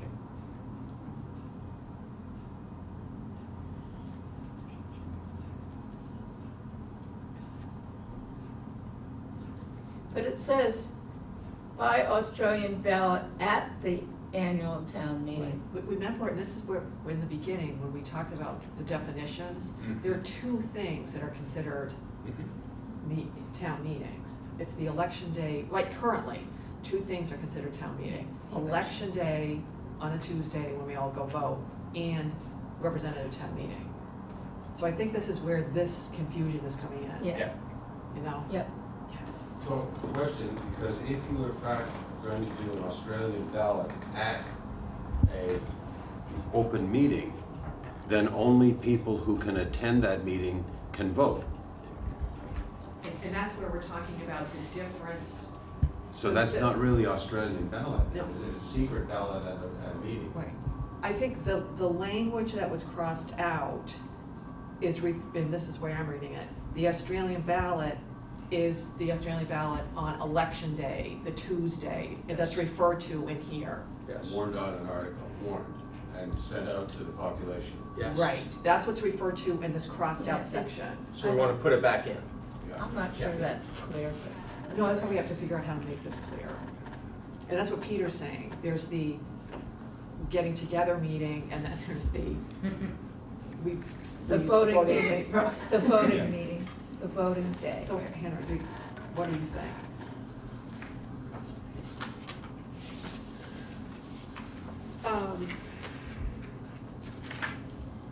Because I think at the first sentence is meaning, if it is, this is not what it should say, but this is what I am reading it, what it means. If it is desired that the article be acted upon by all voters of the town by Australian ballot on Tuesday, election day, that it should say it. You know what I mean? So. Yeah, or even just by Australian ballot. Right. It doesn't have to be at the annual town meeting. Can we actually put something in here saying when the meeting is? Hmm? Not yet. Not yet. Not yet. No, because that's what, We when need to we were define that. discussing that earlier, I'm thinking, Not that's the not date. here anywhere. Yeah. That's I right. mean, it might just be a matter of in that provision clarifying that anything that's referred to on Australian ballot for the annual town meeting is at the vote. Right. That's on the Tuesday vote, and anything else gets addressed at the open town meeting. Right. And then that would sort of fix that issue. What is that part of the charter? I agree with that, and I still think that both of these sentences are needed. If we're gonna go back to put the one in, we need to put the other in too, because it begs the question of what happens if it's not specified. Okay, because generally, that was remember in the beginning, we took those definitions out, because you see it says, one of the things is referred to as the annual town meeting, and the other one is the general town meeting. Right. And we had taken those out at the Right. beginning. But you're right, we need to know what happens if the other one doesn't happen. And then it would probably need to be clarified to say on the Tuesday election, or Tuesday ballot versus the open town In meeting. person, yeah. But I think that that's just gonna be a matter of making, like, saying that those two things together form the annual town meeting, so that you're not ending up in the situation where you're having to create ballots for the Saturday meeting. Right. Right. We Right. have to clarify. I'm making a big note, because we do have to put in here when these, I know it was in here somewhere. It was. I can't remember. that's what I can't remember. When we were talking about it earlier, I thought, it's in here, I thought, or maybe we. We talked I think we about it. might have gotten a little delete happy. Because we had talked about, it, you know, it doesn't have to be on the third But it can't be Saturday. before. And it doesn't have to be on the first Tuesday. Yeah, I don't think we landed in a place. No, but we on have that, to, though. that's a big one to decide. Yeah. So, Okay. my proposal for this deleted sentence is going back in would be keep the first sentence as it is, but then at the end, say, so the petition shall so state, comma, otherwise, said article shall be acted upon by, at the annual town meeting as an advisory vote. Like, just take out that middle part and make it one sentence. That makes sense. Yeah, and stop the first sentence. Take out at the annual town meeting in the first sentence. By Australian ballot, comma, the petition shall so state, and otherwise it'll be dealt with at the annual town meeting as an advisory. Well, that's where we were getting into what meeting are we talking about? And Yeah. and we have to clarify it either here or what Hannah was suggesting when we figure out when we have to Yeah. have words so that people understand what we're saying. You know what I mean, like the Agreed. meeting, what is the meeting called? Because Australian ballot I think we're defining it right now, Australian ballot would be the Tuesday vote, Yes. when we all go into the American Legion and vote, or wherever we vote. Yes. Or you vote early, you have a paper ballot, and it's done on that Tuesday. That would be, that's what I am reading as what we're meaning by Australian ballot, if we put this in like this, right? Yeah. And we always get confused because it goes at the annual town meeting, and now that's gonna mean something, we have to make sure that we're all on the same page Mm-hmm. on what we're talking about. So you're saying- that's the Tuesday Right. election day. Yeah, because what we were just talking about is saying, if it is desired that the article be acted upon by all voters of the town by Australian ballot, comma, the petition shall so state, that's what we were just talking Yeah. about saying, Yeah. right? Yeah, I think that solves it, to just take out the, at the annual town meeting Right. portion. Yeah. And then you said otherwise, then you were gonna take out if the petition is silent as being acted, so then you were gonna take that part out right here and go, otherwise, the article shall be voted upon, Shall be acted upon. oh, yeah, shall be acted upon. Then this is the where, what do we, how do we just, At the open town meeting? Well, we're calling it annual. yeah, at the annual town meeting. Australian ballot is part of the annual town meeting too. Right, that's This the is gonna confusing be a part. global thing we've got to resolve, Yes, we and then have it's to. gonna hit other Everything. sections as well. Yeah, Yeah. we have to decide what we're, because in this thing, I think what our intent is, Australian ballot, I'm gonna say Tuesday for Australian ballot. I think Australian ballot, I think our intent is meeting the Tuesday election. Mhm. And then we're thinking annual meeting is meeting the Saturday meeting. So, Is that what but we're we, thinking? probably yes, but we haven't decided even like how to, No. like, we haven't said for sure it'll be Saturday, and No. if so, which Saturday, so Right. I think it's, I'm just trying, like, right now to center it, Yep. like, in the normal world is where we are now. yep, I understand, and I agree with you, and I think the way to do that related to the Tuesday items is to call that town meeting day. That's an actual thing in Vermont, Right, and it happens on the first Tuesday. yeah, And Yeah. so if we're gonna specify something, like for instance, in this language, or it says Australian ballot at the annual town meeting, if we're gonna say anything more than Australian ballot, then I think the thing is to say, not to say like on Tuesday or whatever, but the Australian ballot on town meeting day. yeah, And then we can differentiate from that, the, whatever language that we land on related to open town meeting, in-person town meeting, general town meeting, Yeah. some discussion town meeting, I don't know, whatever, wherever we land on Annual differentiating town. it and for the, what's likely to be a Saturday. yeah, Yeah. yeah.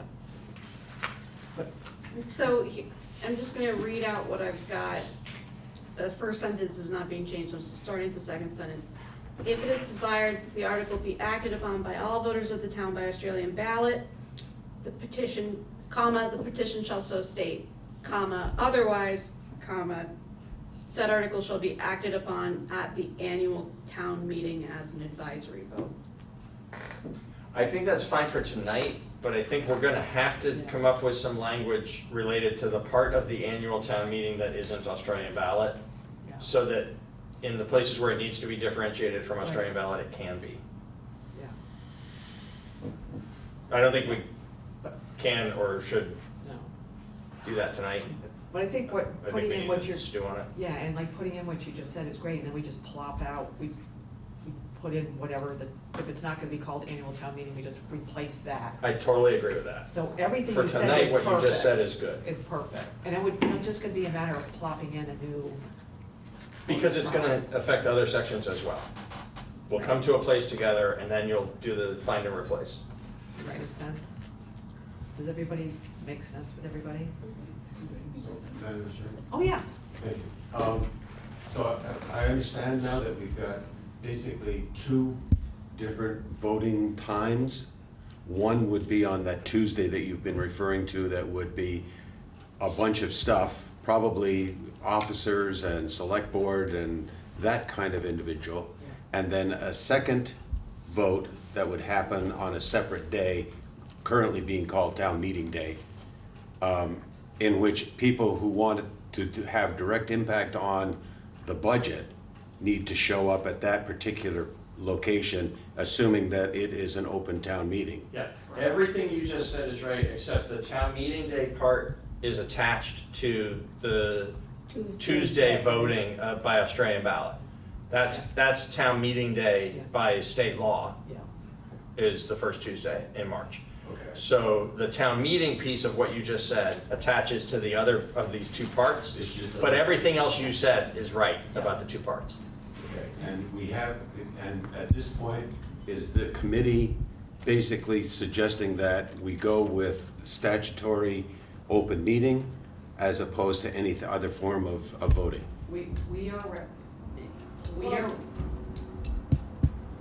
yes, but there are some things that we are recommending be put on Australian ballot that if we just acted under statute would have to be voted on at the open town meeting. We're trying to limit the open town meeting to just items that could be amended.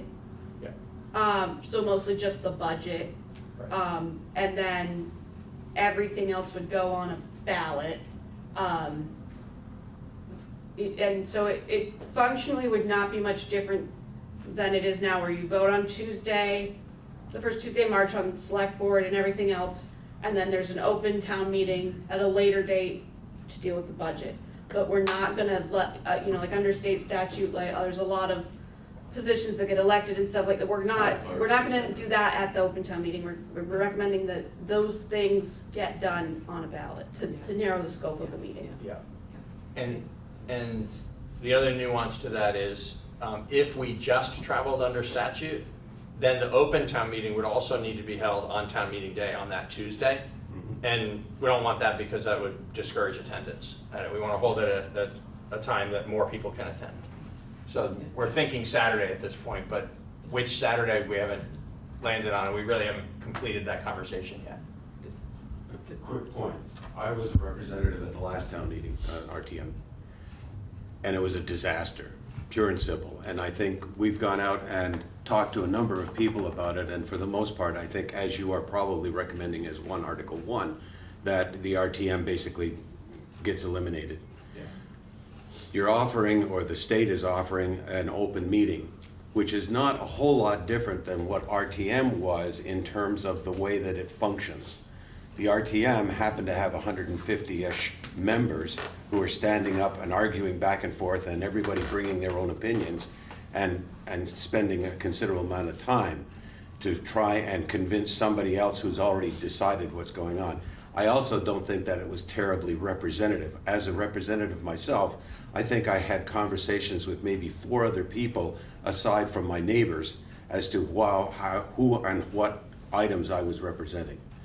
So I would highly encourage you somehow or other to look at the possibility of how do we get more people involved, how do we get people who are in retirement homes, how do we get people who are 80 years old and can't stand up for 10 hours to these meetings, because unless things change, there's no way that I can continue to do what I did this past year, next year, in a long-term, listening to a bunch of people who really were, I don't think, representing a larger constituent than themselves.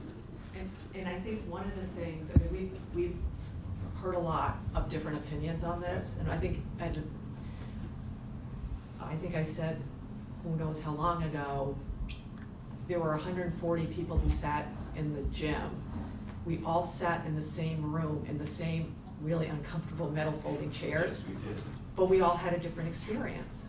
Some people thought that that was a great meeting, and some people didn't. So we're in this situation where for the last 2 years now, we've been listening to really a wide variety of opinions. A lot of them are like yours, like that was horrible. And there's some people that coming in are very upset with us for saying we want to move away from representative town meeting. So we've been hearing it all, and I think one of the things we've tried to do is really strike a balance between what we've been hearing. And that's why, we're recommending, and with the support of the Finance Committee and the Human Services Committee, is not to have them elected at open town meeting and do that whole thing that we did.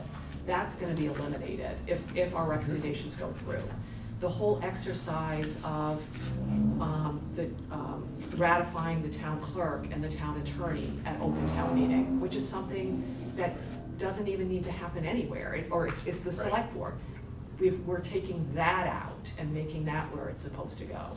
So we've tried really, really hard to hear what you're saying and sit and say, let's keep open, let's keep this Saturday, as we're calling it now, meeting, something that can be more focused and more manageable by taking out some of these things that we've been doing at these town meetings, because I think they've just always been done, and no one's ever sat there. We didn't know until we got a big chart and said, here's all the stuff we've been doing. We don't have to do some of it. So I think we've made some really, what I hope will be useful changes to the manner in which you can actually propose changes to the budget at the meeting, to eliminate a lot of the echo chamber that you're describing of people just sort of trying to convince other people who already agree with them. We're trying to sort of put some guardrails on that too, that I think would really benefit the meeting. because and it was sort of about the same thing we did with the human services stuff. We've got in here, and you'll read it, if you go through all this whole thing, you'll find that what we've done is if someone wants to, cut the budget, we don't have line items now. Right. But what we've asked is that there's a recommendation, because the select board sometimes says, well, why do you just cut 500,000, what was it? So we've asked, it's like, tell us, make the motion and say what you want it to be for. It'll be required. It'll be required. Not just asked, yeah. We'll Yeah. require someone not to just get up and really nilly go 500,000, but it's 500,000 towards what? Obviously, it's the select board that's the only person, the body that can do that. But if the select board chooses not to cut that 500 for that thing, they have to explain to the public why. So we've tried really hard to make it so that maybe things are a little bit more thoughtful. And so we're hoping, and we've come to this listening to a lot of concerns like what you're saying, and a lot of people who are really love representative town meeting. But I would just add that what we heard from almost everybody was they want the chance to talk about things.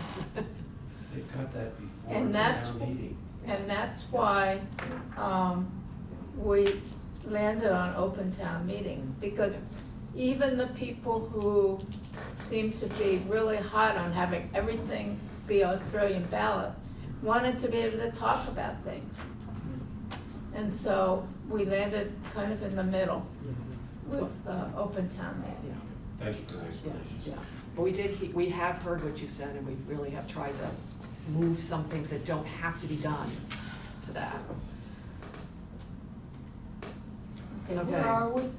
So I don't think there's, another, just a technical correction from Hillary in section 2, subsection C2, under the proposed amendment to town plan, zoning bylaw, et cetera.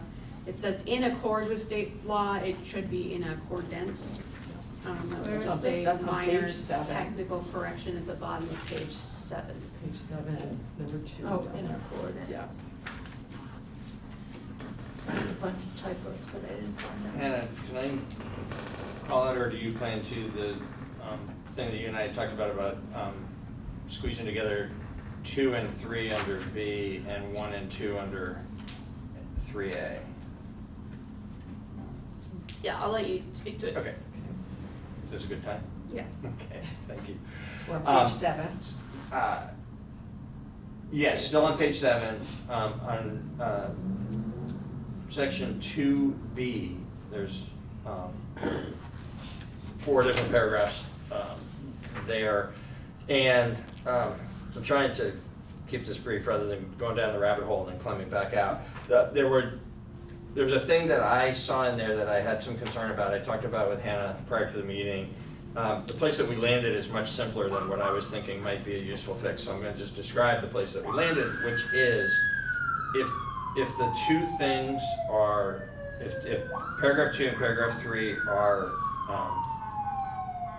combined, then it offers the opportunity to streamline the language. Right now, what paragraph 2 says is that the article shall be placed on the warning for the next annual town meeting.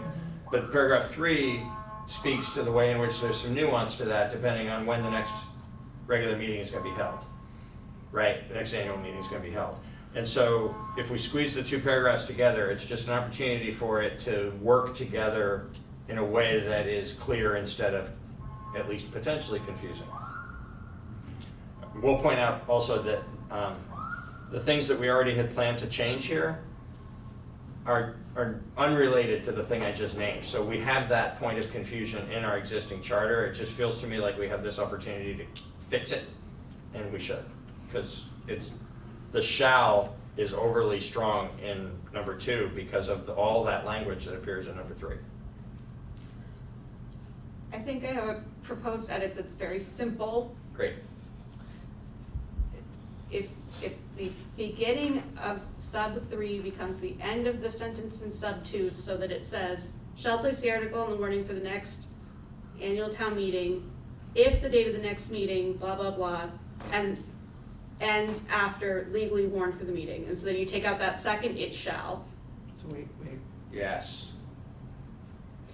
Oh, I see.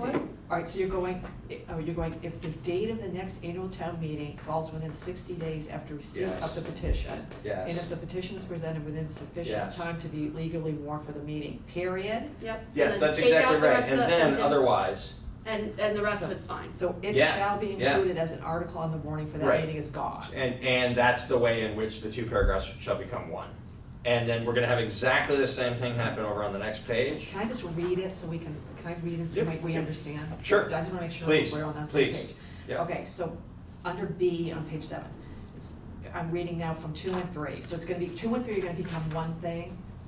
So it'll go, the select board, upon receipt of such petition, shall place the article on the warning for the next annual town meeting. If the date of the next annual town meeting falls within 60 days after receipt of the petition, and if the petition is placed presented within sufficient time to be legally warned for the meeting, period, right? Otherwise, a special town meeting shall be called within 60 days after receipt of the petition.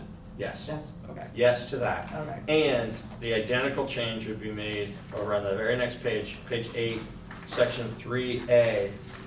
What is now paragraph 1 and 2 will become one consolidated paragraph in the same way Okay, that you just read. okay. So under reconsideration, 1 and 2 is becoming just 1. You're talking reconsideration, Yes. section The 3? reconsideration of the warning, Ordinances. where it says on the next annual town meeting, but then it will bring up the thing from below, if the date of the next Yeah. annual town meeting Right. falls within 60 days, et cetera, et cetera. Right.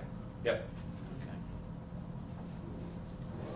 There's something missing from what you read. On page 7? Yeah. Upon receipt shall place, okay. If the date of the next annual town meeting falls within 60 days after the receipt of the petition, and if the petition is presented within sufficient time to be legally warned for the meeting. Yeah, because Which meeting? it attaches to the sentence above, so that's the meaning. It says, in the sentence above, it says that the select board shall place the article on the warning for the next annual town meeting if the date of the next annual town meeting falls within blah, blah, blah.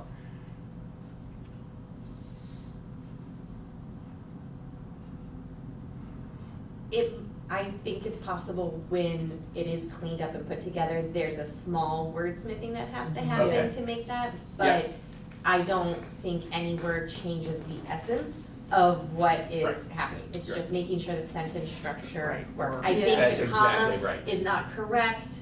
I Yes. think maybe it's a small thing, Yeah. but Yeah. it's entirely possible it's missing a small word or phrase. Absolutely. what I'm And we'll trying- all be able to react to that better when we see it See it. cleanly on the page. Yeah. Yeah. Yep. Yeah, it's too late in the evening for me to figure out what's missing. Sorry. Good.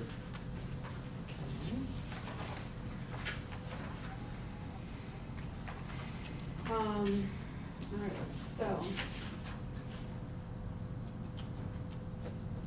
On the recall petition, Hillary had, Where are we? Page 8. section 5, page 8. I just wanna pull up her email so I can make sure I'm explaining why what we did doesn't work.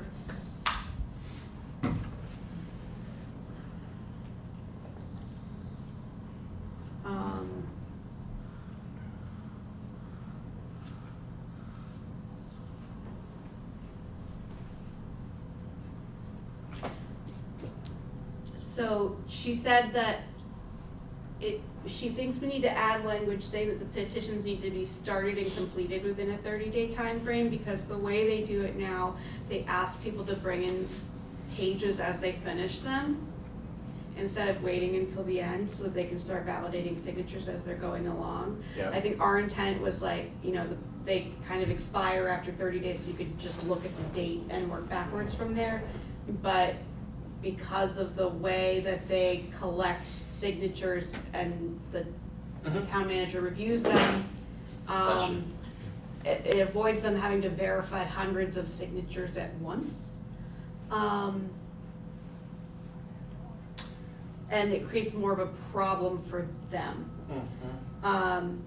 So even though I think we were well intentioned, practically it doesn't work the way we've So drafted it. the entire process has to be completed within, Well, they would have to, 30 they'd have to days. take out a petition, and all the signatures would have to be taken within 30 days. And that's what Hillary wants. That's what Hillary would like.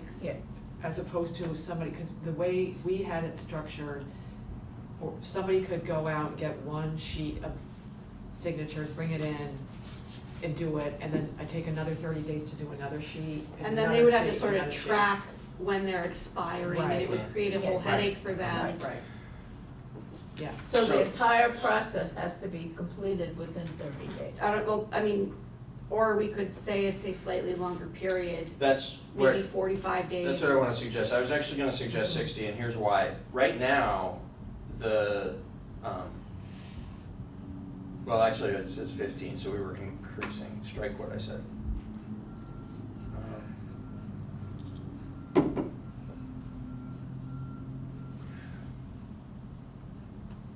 Yeah.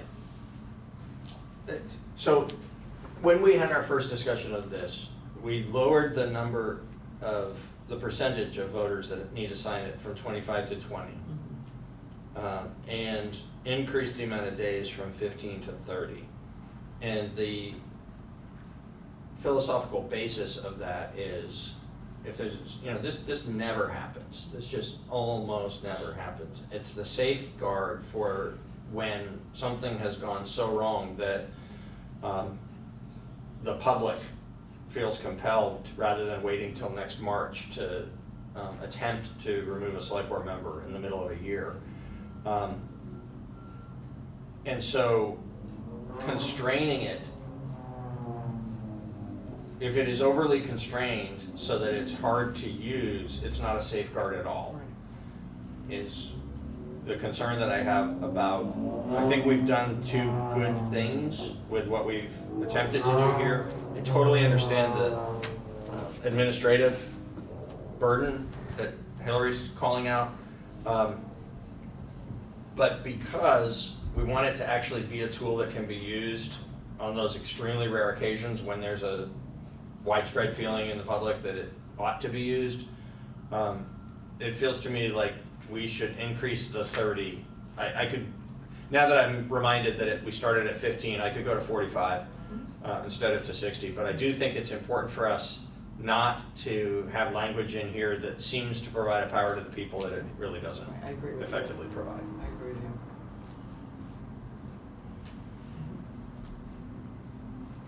So Hillary wasn't disputing the number of, No, she was just disputing the way in which We the wrote it. signatures were valid. Like, I think she wants it to be, the petition is valid for a certain amount of days, Totally. not the signatures are Right. valid for a Totally certain. get that, Right. and so That's I think moving it to 45 or 60 solves that, Yeah. for me at least, Yeah. and I'm happy with either number, Yeah. And then wherever you- we land as a group. Yeah. And I have no problem with 60. I mean, I'm just trying to think, why wouldn't we give people 60 unless we wanted it to happen faster, you And, know? right, Well, and, can I just say one more thing? Another important factor of this, like, we're not trying to make it easy to remove a select board member, we're trying to make it possible for a large group of dissatisfied voters to Right. call for whether or not the select board member ought to be removed. Right. Whether the select board member is going to be removed is going to be determined by all the voters Right. at the ballot box. Right, So again, it's a matter of trying to not right, constrain it so much that the tool can't be used. right. So my concern with making it 60 is that we also increased the amount of time to hold an election. you're right. So So if you say 60 plus 90, then you're The election's almost way 6 out. months at that point. So we should say 45. if we're gonna And I think increase what it. it should say is, that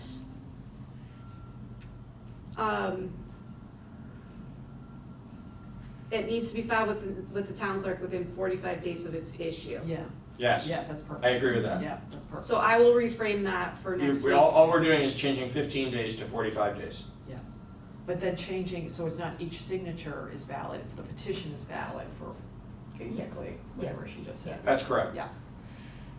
Yeah, perfect. Okay. Thanks. Okay, Yes, I'm sorry. so, actually, the point that Hannah pointed out, I was gonna raise, but when does the clock start ticking?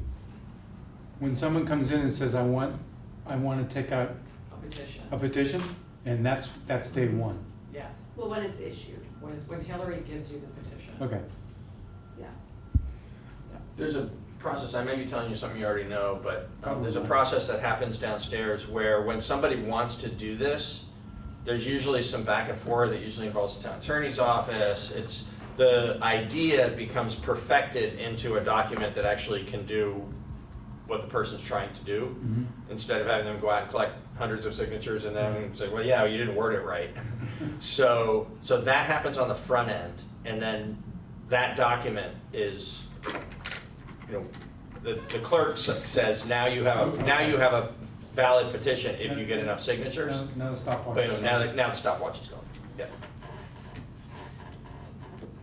Yeah, it's not, I think sometimes people think people just randomly get a petition together and circulate it, and there's a process to actually Yeah. doing that.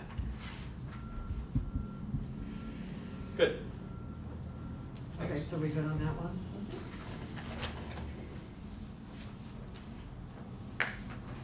So the next change was the one that I've been putting off over and over. It's on page 7, section 4C. We're going backwards, page 7. Oh, page 9, sorry. My Yeah, no, it's all screwed. My draft has different page numbers than this. So, this was this Yeah. thing about Yeah, the yeah. vacancies, and we had a really long discussion about it, and I had to go back and look at my notes and go back and look at the minutes, and I think this captures what I we think intended. you nailed it.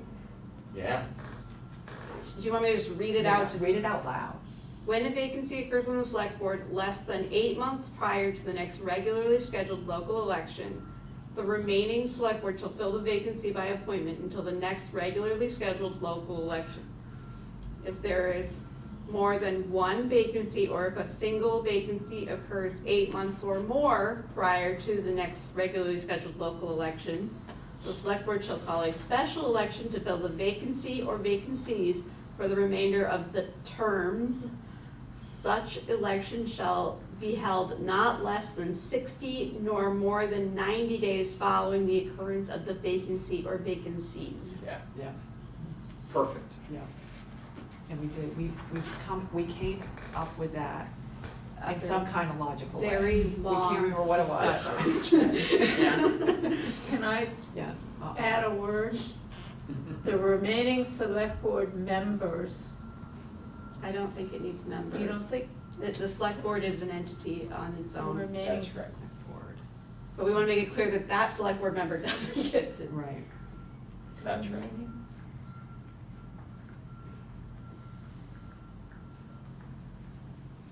Because the members don't act alone. I Correct. think it's important to not say members for that reason. Okay.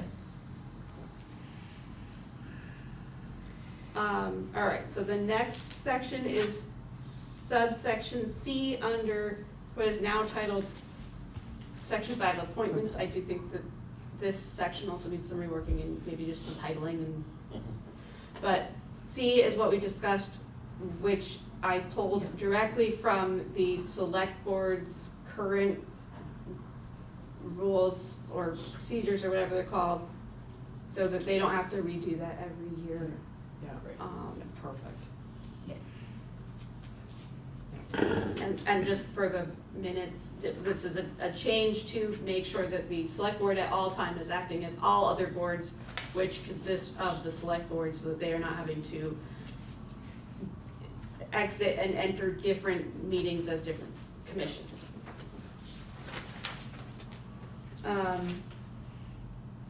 And then page 10, section 5D3. I don't remember, I think maybe this was one of Peter's, I don't know where this change came from, but basically taking out this part about, just making it clear that it's the select board, the town manager, department heads, and all other committees and boards. Just taking out those other references and making it all more all-encompassing. Yep. Before you go further, Mhm. back up under D, section 5D, the select board shall have the power to appoint and remove a town attorney. Can we add in that language of, Yeah, which may be a law firm? Yeah, I don't know why that got taken out. We all agreed that should be. Great, in thank there. you. And then, this is another thing that Hillary pointed out where we got a little delete happy.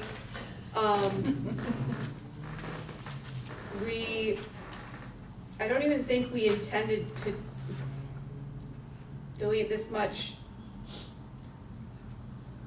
But we need to say that the select board appoints the town clerk and town treasurer, because otherwise those are elected positions and we don't want that. Yeah, that actually, so we did what we intended, but we shouldn't have intended it. Y'all agreed with Yeah. reasoning that I offered, and I apologize for leading us down a bad path. It turns out that the only option in Vermont to the statutory default of electing these folks is having the select board appoint them. Yeah. So this thing that feels superfluous where the town manager actually does the recruitment and makes the decision, then the select board puts a stamp on that, and then town meeting has to put a stamp on that. We can eliminate the town meeting part, but we can't go all the way and eliminate the select board part 2 and have it be appointed just by the town manager like all the other department heads, except the library director. But we've got to have this language that Hannah just spoke to, because it's the alternative to that, and the only alternative to that in Vermont is to have them elected, which none of us want. Right. So, So we're putting those back in. so we're putting that back in as a power of the select board. Yeah. We may need to, I don't know, we shouldn't try to speak to it, because if we put any kind of conditional language on it, we're gonna get muddy with the state. So it'll just be, the practice will continue to be what it has been, except for the town meeting part. Yeah. But it'll be called out in here as a power of the select board. Perfect. Yeah, and I don't think any of the other positions need to remain in Correct. this list. Yeah. Just the treasurer and clerk, because we don't want them to be elected. Yep, So we'll make that change. thank you.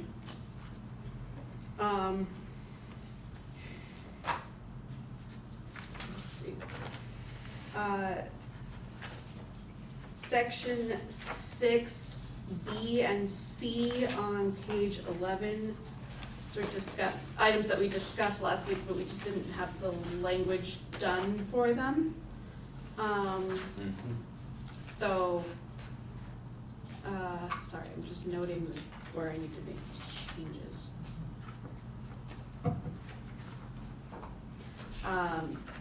So that's just a change we didn't see last week that we had already discussed. Now, Yeah, I don't know if this is where you wanna drop in. Tom's thing, I'm sorry I sent it so late, Tom Ozakowski's Oh, yeah. comments about, he made some comments that were saying that the select board manages the town manager, but is not allowed to manage the town. So isn't it a contradiction to say that the select board maintains a rescue service and maintains a police department? I don't think it's a contradiction, and I'm more like our legal counsel to tell us if it's a contradiction. Yeah. I don't think it's a contradiction because we didn't make any substantive change in terms of who is supervising town employees. The power to appoint and maintain goes more to the creation and funding. Right. It doesn't go to the supervision of the employees Yeah. of that Yep, can I body. I would agree. say the same thing a slightly different way? The town manager doesn't have the authority to create these departments. The select board has the authority to create them and the obligation to maintain them generically as the departments or as the functions of the town as they're laid out here.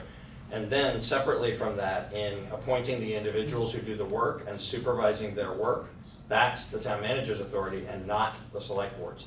So in fact, I think the specific language that appears, both the combination of in the charter and in the changes we're proposing to the charter, actually do clarify the roles in a way that make them not inconsistent with one another. I would agree with that. Okay. And then in this same section, in subsection Q, we had discussed possibly removing that, and I confirmed with Bob that there is no reason that we need to retain that language in the way that we do for the town attorney. So we can take out subsection Q, and then all of the subsequent subsections will be re-lettered.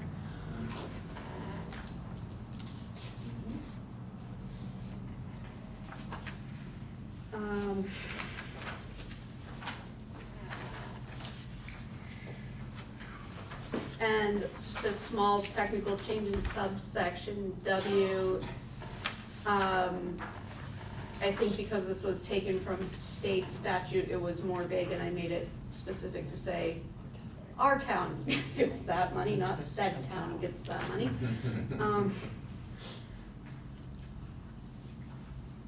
And again, this is just sort of a formatting thing, but because of the changes we made last week, like, you can see on page 13, it says like Z, and then there's a added green Y. I couldn't strike through the Z without really messing up the formatting, just to clarify.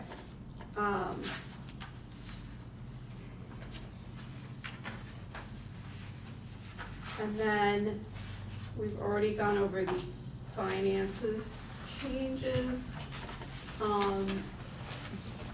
There's a couple things that I didn't catch last time, just references to state statute.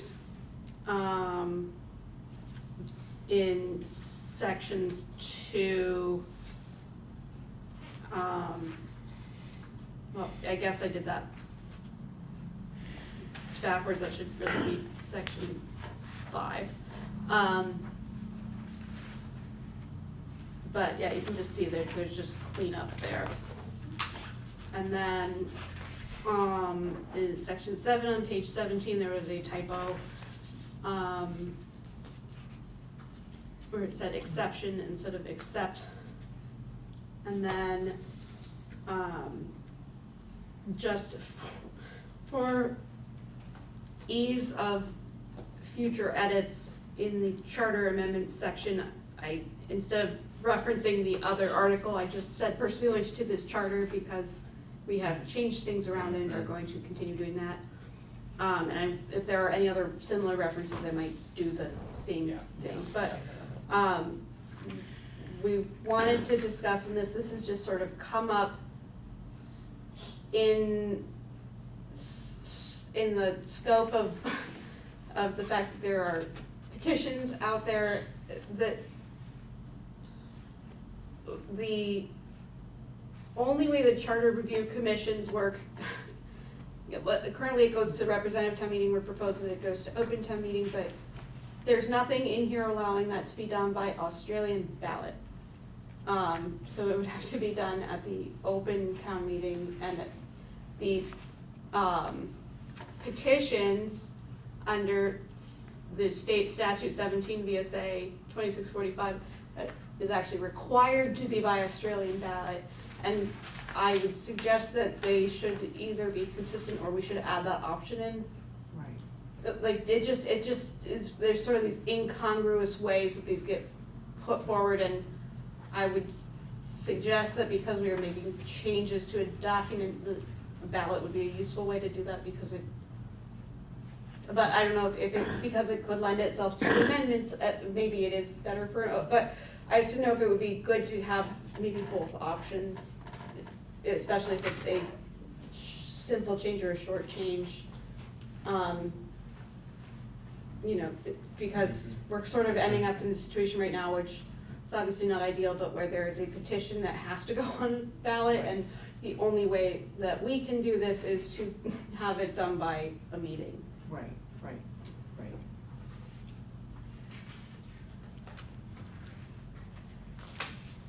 Yeah.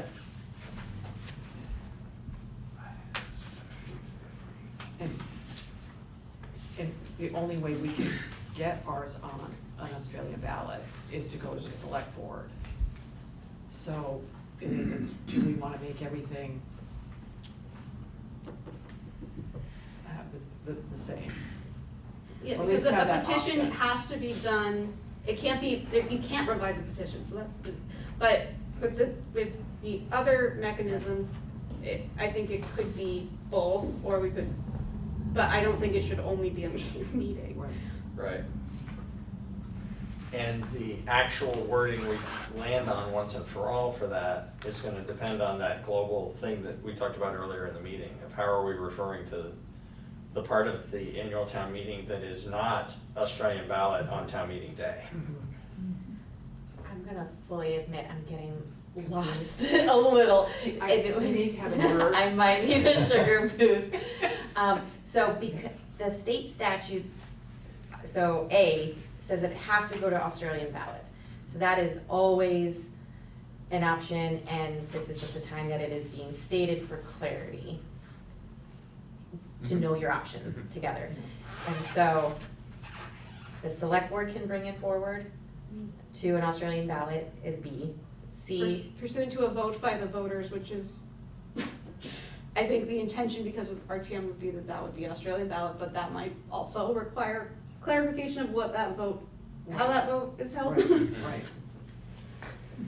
and another way is a resolution brought by annual town meeting, so the Saturday. If Saturday's meeting comes up with an amendment to the charter, that Saturday, as we're calling it now, Yeah. can vote and make that change happen. Or D, is the commission. Right. And Right. so right now, there's not another avenue just for straight to Australian ballot. Well, there's From no us. avenue for From- the charter from commission, us. but there is an avenue for every other kind of change. Right. Yeah, so the public has the option of going right to Australian ballot by getting the whatever signatures. We do not Okay. have the option to go to So Australian to ballot. clarify On how our the own. commission is able to Yes. activate their recommendations. Yes. Yeah, and right now, the only way we can get anything on Australian ballot is we have to go and ask the select board to do B. Okay, I'm Does on that board make now, sense? yes. Which the select board could also do under A, technically. Right. A is for both the municipality or by petition of the people, Yeah. Yes. but So, I'm also on board. I think that it's important that we make that change, and while we're doing it, the two places where it says, and subject to approval of the legislature, that ought to also be stricken, because at the end, it says appropriately, any approved recommendations shall be promptly delivered to the Right. state general assembly for ratification. Right.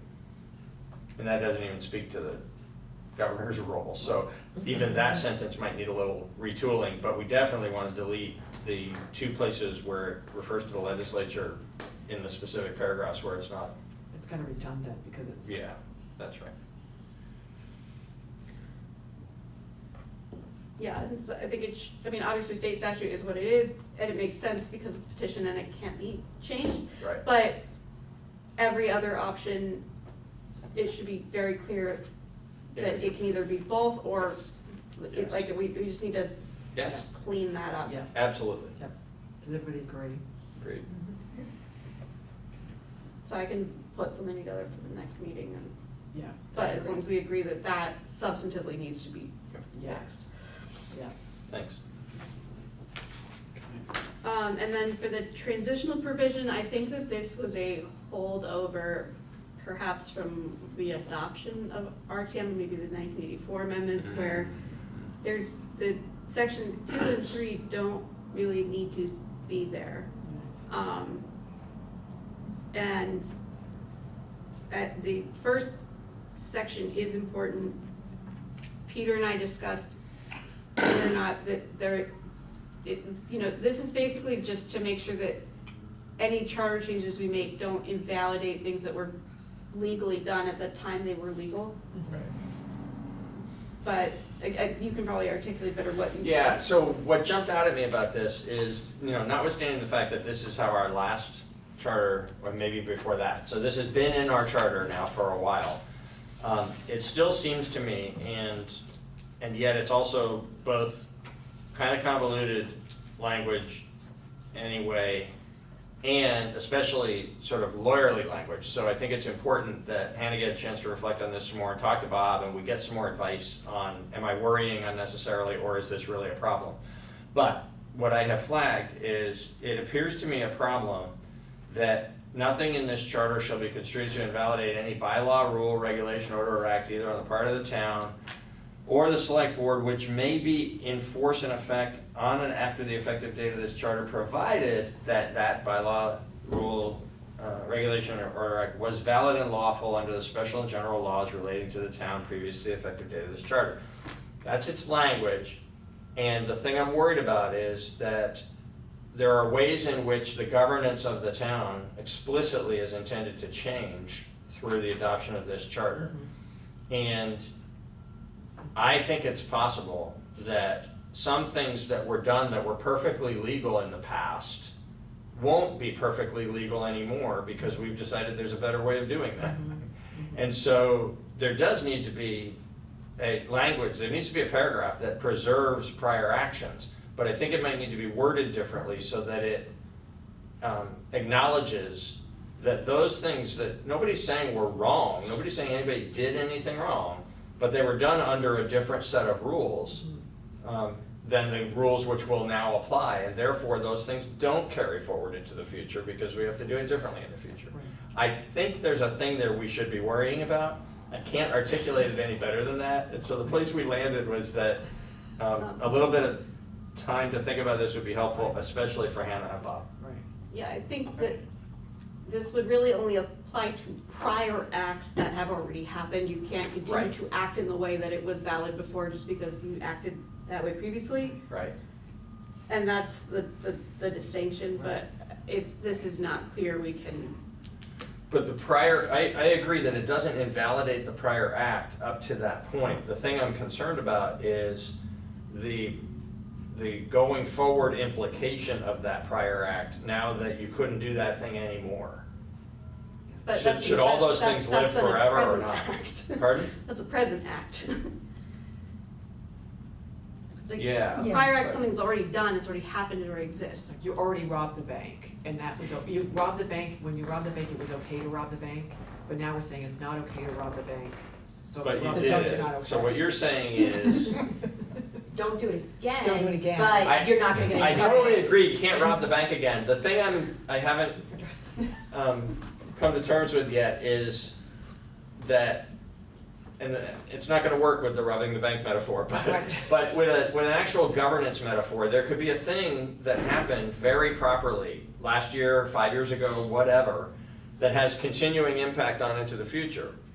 And I think we need to think about whether there is more artful language that would speak to whether that thing automatically ends now, or whether there's a mechanism by which those things get reviewed, because they would no longer be, because you can't go rob the bank now, because that same thing we're intending not to be allowed going forward, right? So for the stuff that's gonna have like continuous impact both before and after, is there language that would speak to that sufficiently in the document, or is there at least language that could speak to it differently so it calls out the necessity to review such things? I don't know. We all can agree you can't go rob the bank now because now it says you can't rob the bank.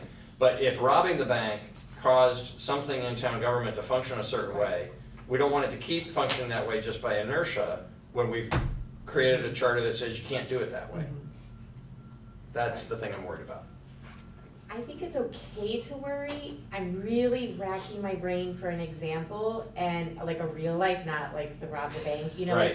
it's the code of ethics. Right. It's the maybe it's the new fund for human services that Yeah. like, you know, trying to think. And I would think so yes, I hope that we can all spend time with it over the next week to come back. But I think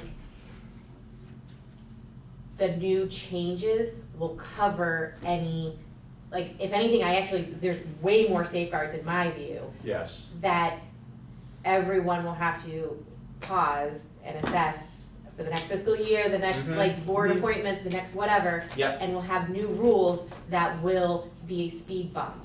So I am not, in the examples I can think of, I'm not currently worried. Should some language, if there's a very tight sentence or two, Yeah. I'm definitely not opposed to it.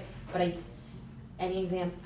will continue to dwell on it, but I think it Totally. might be okay. Yeah, and I'm happy, honestly, to defer to the attorneys. It's just something I'm asking that the two of them spend time with. The rest of us can stew on it if we wish. But I think it comes down to a legal question of, is this the language that we really want to accomplish the thing we want to accomplish, which is nothing in the past gets rewritten, but the rules change the day they change, and they are in effect and have to be Until followed they in change all the ways going forward. Yeah. We want to protect against the gray area of how something from the past would have a carryover impact into the future that we want to preclude. That's what I'm asking the attorneys to take a look at. Yeah, the difference is, like, this is saying, like, because that's the way we passed the budget last year, the new charter doesn't mean that budget isn't valid anymore, but Right. it also means you can't keep passing the budget that way. Right. There is a distinction between a past act and a future act. Yep. And so it's just preserving anything that was valid at that time. It's not trying to create a backdoor to continue doing things as that. I understand that it's not previously. nefarious. I'm worried that it might not be sufficient. And if you and Bob come back and say that you looked at it and you do believe it's sufficient, I'm going to accept that, because I can't articulate any more clearly the nagging feeling I have. So I'll get over it. That's my problem at that point. I just want to make sure that we're thoughtful and careful about this language. So to be clear, you are okay that something stays, you're not sure if it's this language. And Hannah, you say you are okay that this stays as it is with this, like, removing school board. You need this in here. Totally. It's not just I'm okay that it stays. So there needs to be something. Okay. And I'm asking, is this Are these the the correct, are these the correct words for this Okay. provision that we must have? Because I'm not gonna Yeah. lie, it seems complicated as a layperson reading it. Yeah. So if I thought there was a tighter version, I would love that. Yeah. But if these are the Totally. words, then Yeah. leave the words. And again, I'm sorry to dwell on it, but I want to really draw a distinction, because I've talked a lot over the last 2.5 years about certain things, and in many cases, I exercised that privilege because I thought I was adding value. In this moment, I don't think I'm adding value. I'm voicing a concern I can't solve. I'm happy to land wherever the attorneys steer us to. I just want to make sure that we actually look at it, that they actually look at it carefully, rather than us just saying, well, that's the standard language, and we tweaked it a little bit in ways that make sense because of the school district being gone. I want to look at it more carefully than that for, is this really the right way to say it? That's all.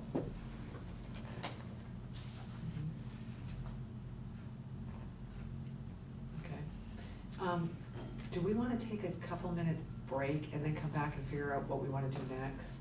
Or do you want to just keep going? What does everybody feel? I mean, I think the only other thing that we have left is to decide whether or not we're keeping the rules of procedure in the glossary. Right. And then we can discuss, is it easier to discuss the order of things? Or Hannah, did you want to make recommendations sometime about the order, since you've been looking at it more than Oliver? How do we want to deal with that? You know, I know it's gonna be easier, we still wanna maintain this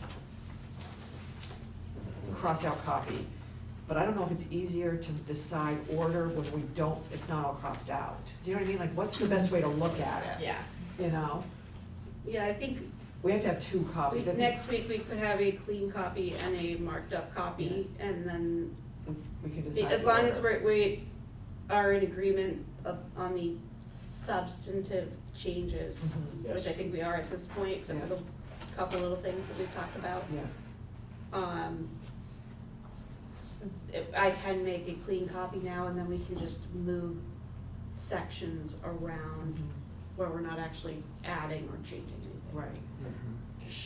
Would it be helpful, Hannah, to, as a group, decide where date of meetings happen together? Or Oh. do you feel like you can do that as a recommendation back to us?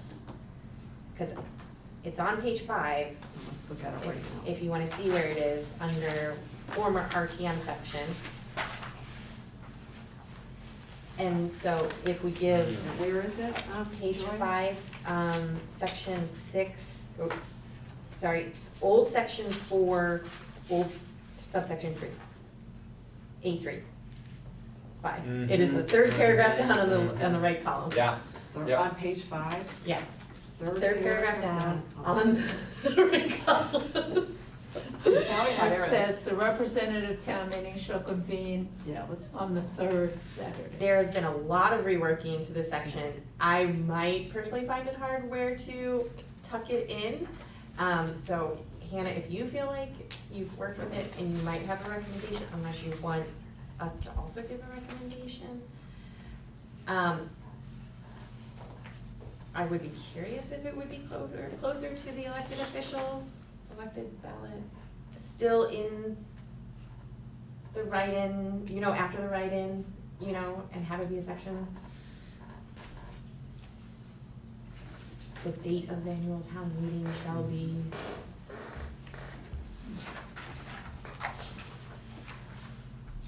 Well, we because can't, we weren't gonna start off with elections, remember?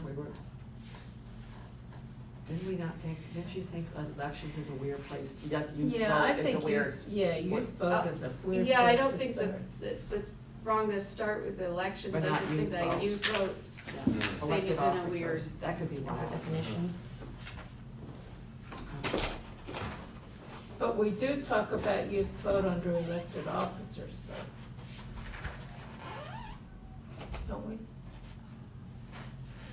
No, we don't. No, No, we don't that's why it's still hanging out by itself, because it doesn't really fit any place. fit, but it could if we read. I think we just have to agree, like, what date do we wanna say the meeting is on, and have some sort of, like, I don't like how long this went, but like the old subsection B on page 5, like stating what happens at that meeting. And this is what we are now calling open town meeting. Yeah. I mean, for our discussion. Right, we're calling it in shorthand, open town Right. meeting, and we need to land in a place that is, gonna be sensible under the law. Something that can distinguish between the part of the annual town meeting that is Australian ballot and the part of the annual town meeting that is in person.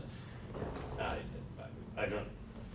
don't know what are going to be the right words legally, but if we just say, oh, that's the annual town meeting, that's gonna be a forever confusion because the Australian ballot is also part of the annual town meeting. Well, and then if you go back to page 3, the original definitions was, general town meeting shall mean a meeting of the voters of the town of Brattleboro to act on matters of election of all officers and matters to be acted upon by Australian ballot. That's general town meeting, so that's the Tuesday thing. And then representative town meeting shall be the meeting of the members as defined, you know what I mean? So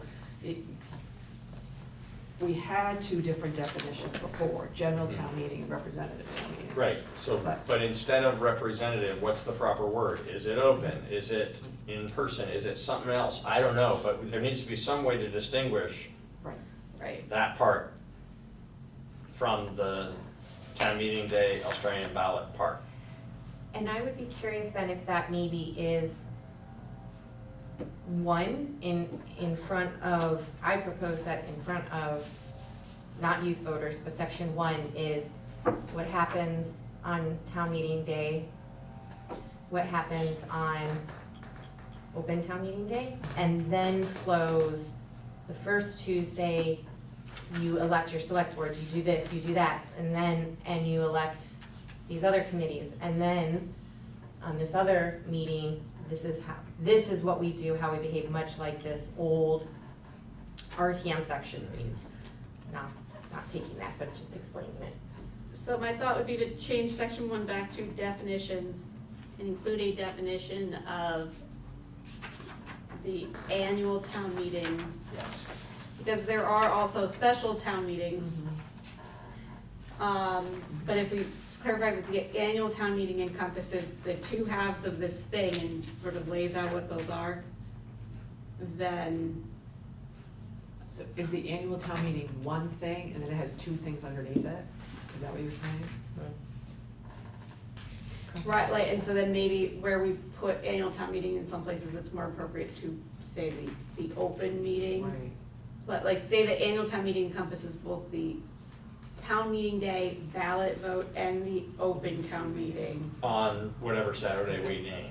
which I think we need to decide right now, so that I we're agree with just that. debating that next week, and just got the Totally. language to look at. Yes. But then we can, and sort of have like a savings provision that says like, where it's not clear, like, you know, anything that goes on ballot goes on Tuesday, everything else is the open meeting, Yes. and like sort of explain it that way so that, I mean, hopefully we won't have any issue, but like just to, Yes.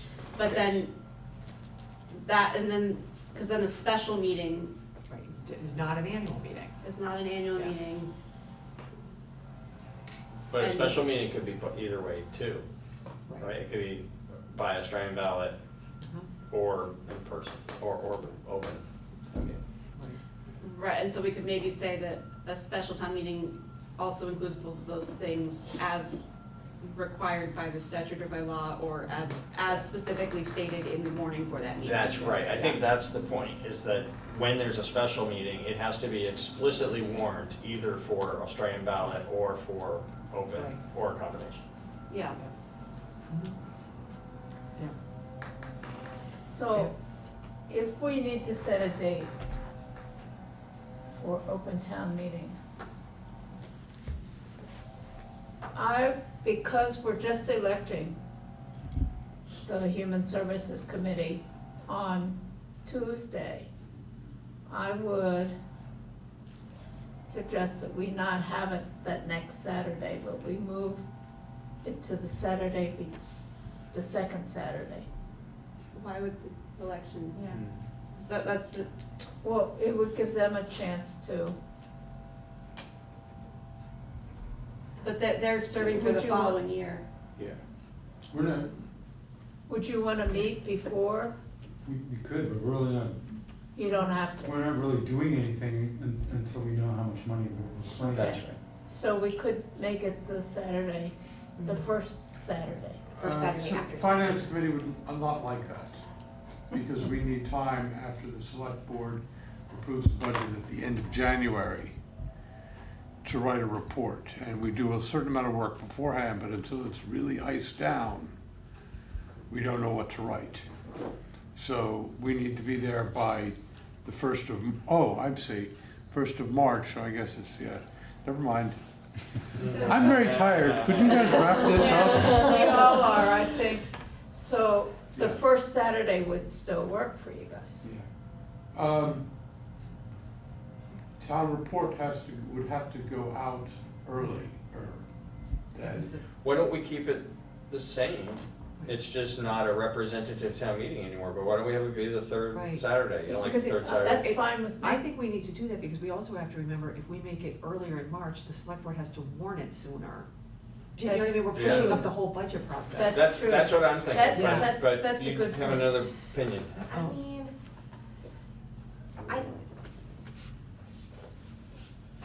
I worry about moving holidays in the third Saturday of March. And if it is so, like, putting it right after, it's top of mind, you know, the potential fall off of people getting together by moving it down 2 more weeks. That is the ability for folks to have moved on to the next topic. If it's, Okay. we've acted and we're gonna continue to act, we've done a thing and now we will continue to have the consequences of that thing, right? So I like the first Saturday after the first Tuesday. And if we landed there, the implication is the select board has to act by mid-January instead of end of January, but then that solves finance committee's problem. You know, the thing that we're balancing is all that you just said, and the select board needed to get done with its work on the budget by middle of January. I'm not saying that's a bad thing, I'm saying that's sort of the framing of how to make this work. And you're also approving the budget sooner. Right. Right. I agree with Joy. I think that because it was done previously to build time for the RTM members, but we don't need that anymore. Right. And we should build off the momentum of the Tuesday meeting.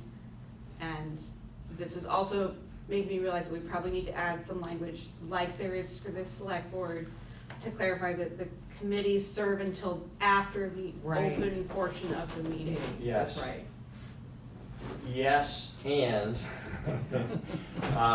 we need to change the budget part where we said that they have to submit a recommended budget by February 1st. We said 3 weeks before. No, we said the report for Finance Committee was gonna be 3 weeks before. We say the Select Board has to make its recommendations by February 1st, because it's always been in line with the deadline to warn the meeting, which has been like the 29th, 30th, 31st of January, always right around that time. And now, doesn't that mean then we have to say that the town manager has to get it before the December? Like, don't all those little things Yeah, I have think to all of change? that backs up 2 weeks. Mm-hmm. And that's fine. Yeah. So we just back it all up 2 weeks. And actually, yeah, by having the town manager's time, instead of being December 1st, having it be like November 15th, then having January 15th instead of February 1st is fine. The select board has, So- staff can start a little earlier as we enter the fall. It's always been a thing that kind of got going a little bit in September and then in earnest in October. Let it start at the end of the summer instead. And that gets us to where staff can submit by November 15th, and select board can recommend by January 15th, and then everything aligns just the same as it has. So about when 2 would weeks. people get the finance committee report and the annual report? January 15th to February 15th, Yep. or February 21, whatever. Yeah, Still whatever be is 3 weeks prior to 2 weeks the prior. meeting. So everybody will have a chance to have read So- the annual report Yeah. and, The beauty of Yeah. backing up the town manager's deadline and the select board's deadline is the process stays exactly the same as it's always been. That calendar works well. It's just that we have to move all the dates. If we're gonna move the town meeting up by 2 weeks, we have to move all of those dates up 2 weeks. And now, Peter, there's nothing, I'm just thinking here, there's a town audit that has to be done. Like, there's no, and that, previously, we've gotten that in November or whatever. Yeah. So there's nothing, I'm just trying to Nope. think of all the 6 reasons. months after the end of the fiscal year is when it's, by statute, gotta be done. And so that's December 31st. Yeah, so I'm just Aligns with going this. through all the things that somebody might say why we can't move it up. You know what I mean? There's Yeah, nothing, I don't think there's any reason why it can't be moved up 2 weeks. no, If we were trying to move it up, yeah. you know, significantly more than that, that's a whole different story. Right, But and, you know, we can check, we can just check with Hillary, I don't see any reason, because she's not gonna have to be dealing with representative town meeting, or any of that stuff, Yeah. so it's not like, oh, exactly. Wondering, Oh. typically there's an RTM info session Yeah. between, so I was just wondering if that would still factor in. Yeah, because they would warn, what we were saying, they warn the meeting on 15th of January. January 15th. And the town meeting would be on March 8th. See, this year would be, say if it was 20, well, let me just look, let's pretend it's 2026. 2026, the first Saturday in March is. Oh, the first, no, it's the first Saturday after the first Tuesday. After the first Tuesday. Yeah, so it would be March 7th. So they warned the meeting, so they would have between January 15th and March 7th, and the info meeting is usually, what, 2 weeks in advance? 10 days. 10 days? So that could work. So that would happen at the end of February instead of in mid-March. Yeah. The warning of the meeting, I think that's a good, because that's got the 30 to 40 days Yeah. window attached to it, just like a special meeting, right? So, but that's for town meeting day. The continuation of the annual town meeting to the following Saturday for the in-person stuff flows from the town meeting day thing. So the timing of the town meeting day would be 30 to 40 days prior to first Tuesday. If we go all the way back to January 15th, we might be going back on the year when first Tuesday is the 7th, what is 40 days prior? That'd be the, Well, 2026 is the third. Speaking of 5 Easter. days, yeah. or, So January 15th is too early. On those out years, January 15th is too early. So we're saying that the first Saturday after the first Tuesday might be too soon. Is that what we're saying? What I'm saying is we're gonna have to word it differently or land in a different place. It might be as a matter of tying these deadlines, especially the select board deadline, maybe not as much the town manager deadline, but tying the select board deadline not to a date in January, but instead to being a certain number of weeks prior to the town meeting. Right, So it can float with the right, town meeting and the warning right. timeframe. So in 2026, the first Saturday is the 7th, and town meeting day is the 3rd. Well, the first Saturday after the first Tuesday. I think this'll work. I think if we say 5 weeks prior, select board has to approve, or has to make its recommendation on the budget 5 weeks prior to the in-person part, whatever we're gonna call that. That'd be 35 days from the Saturday. So when would that be? So then going back to the Tuesday is Friday, Thursday, Wednesday, so that's 4 more, 39. So, Do we know what day that is? Is anybody doing the Wait, what day are we trying to calculate? We're So- trying to so calculate here's 40 the- days back from the 7th? Is that right? in this case, we're, Yeah, because that's when yes. they warn the. That would they be always- January 26th. Yeah, Which is pretty close to when they've always done it, last week of January. But that's because we're not changing anything, actually. 'Cause that warning time Is for the. is for the Tuesday, Right, and they which always is what it warn- always has been. Right, and they warn they do it at the same time. They warn those meetings at the same time. Yes, but in the past, we haven't been trying to make sure, because there was these extra weeks getting to in-person town meeting, Yeah. representative town meeting. Yeah, Having the warning and the, because of when the warning had to happen at the end of January, the budget had to happen by the end of January too. yeah. And that was plenty of time before a mid-March meeting. Right, and- But now that we're talking about having an early March meeting, yeah, we're trying to make sure there's enough lead time on the delivery of that budget. right. And because what Seth is saying too, is that there's always an info meeting. And it Right. never, and when they warn it the day that they warn it, you have a couple more weeks to do an info meeting than you know what I'm saying?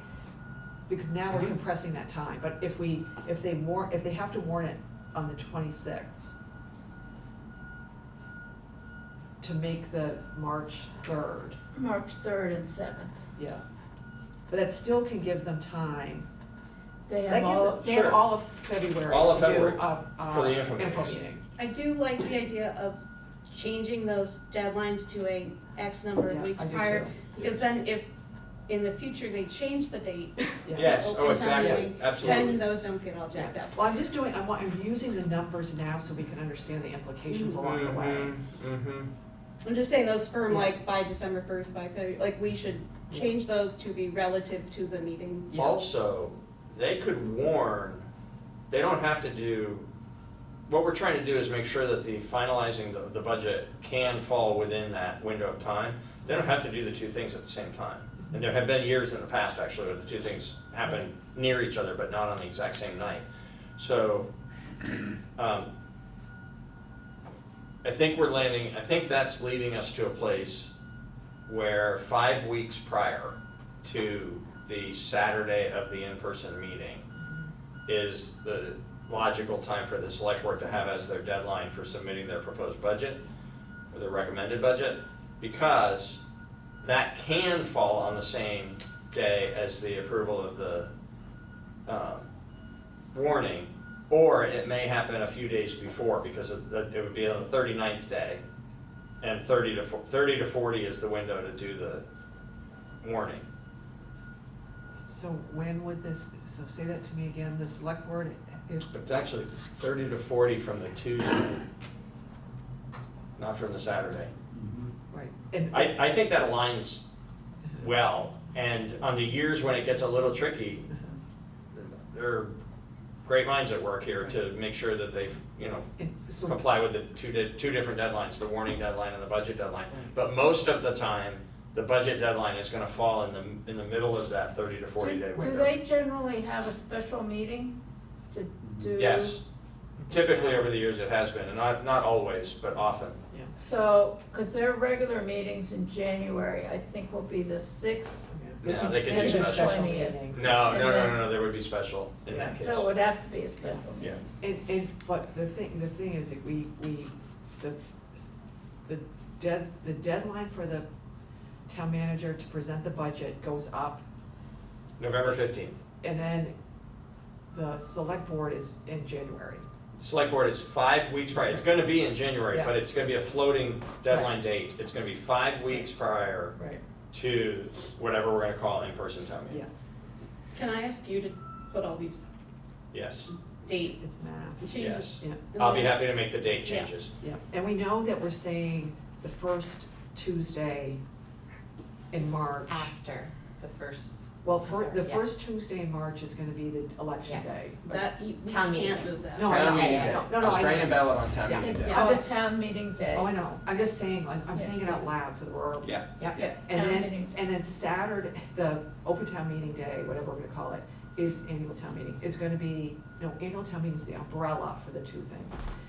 Is gonna be the first Saturday after the first Tuesday. Yeah. Yes. Yeah.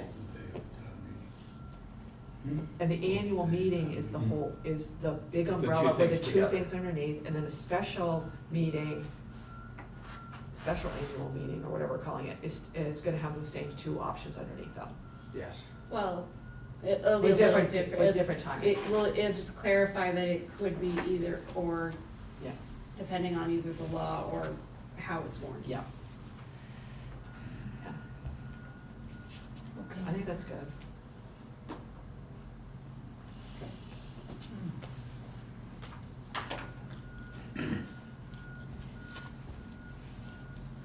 do you have what you need after Peter contributes? I think so, yeah. Since I'm gonna be doing those, do you want me in that same article to do the things that we talked about earlier related to the finance committee or not? Which things? And actually, it's probably better, you were planning, you probably took more careful notes than I did at that moment. So why don't you do the finance committee piece and I'll do the non-finance committee piece, and then we'll compare our notes regarding this Article 5 for what we bring forward to the group. Okay? Okay. Oh, that was a big thing we just did on you guys, figuring out one of these town meetings. Okay. So do we decide that the best thing to do is wait and discuss the whole order of things? Besides what the good suggestion you made, Hannah, which is changing, going back to definition. And then Yeah. we wait, we'll have, next week, we'll have this version, and then we'll have a clear version, because we don't anticipate at this particular moment doing any more mass changes like this. you And we know? will still have the August 28th Yes, meeting. yes. Like, we built in that buffer on purpose, so Yeah. we will have one more chance to look at the like final. Yeah, and what we're gonna present to the select board is we have to present them, I think with both the clean and the version. So we're not, just for the whole world, we're not getting rid of this version, because we also have to give this to the voters. Yeah. Okay, and, I'm assuming, do we wanna wait and decide about the glossary once we see everything and decide Yeah. if there are words that, Well, if we have definition, do we need a glossary? so that's what it is, glossary is the definitions. I know, but if we move that up, That wouldn't be all of those, though. No. It would just be the relevant definitions to the election section. Right. I think what we need to do is wait till we look at it, because some of this stuff is, we may have already defined. yeah.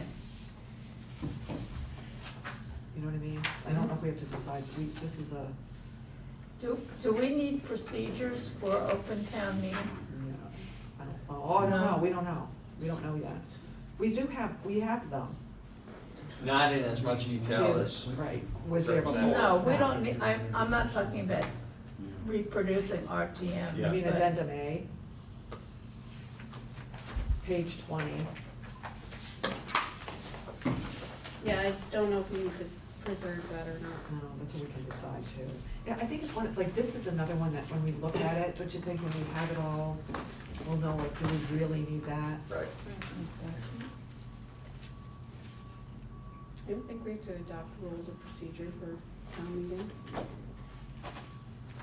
And this thing was established, because if you look at it, the following rules and procedures are hereby recommended pursuant to a vote of town meeting. Yeah. So this stuff, town meeting wanted block on this thing. So we don't have to do this, but I think, why don't we just wait till we see it, because then it'll become more obvious maybe to us that we like it or we don't. Does that make sense?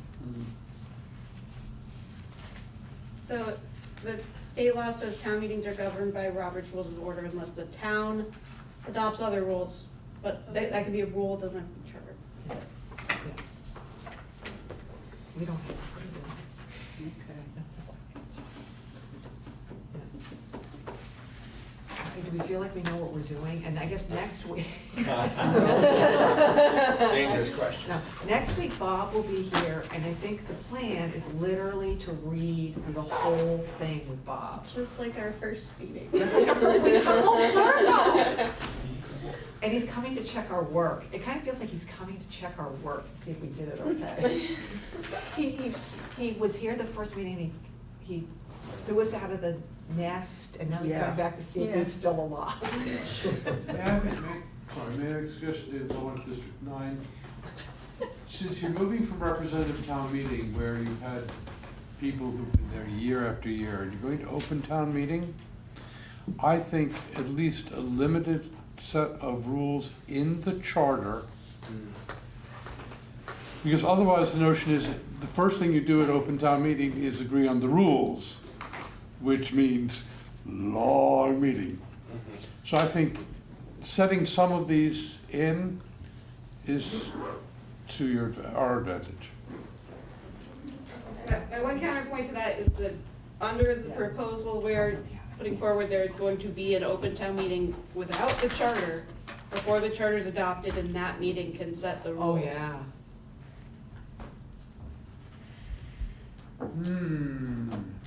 They're gonna have to. Right.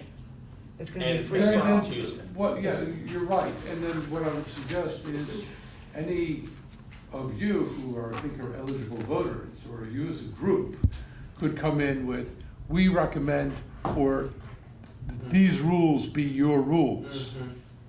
And then, I mean, that's the imprimatur, and then that gets written into the record of town meeting. And subject to a vote of the subsequent town meeting, Yes. those rules hold.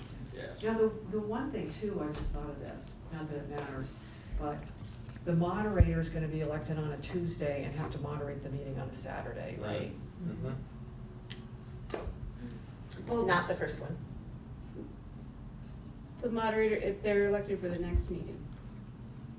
Okay, oh, you're right, I'm sorry. It's 9:30, I'm not thinking clearly.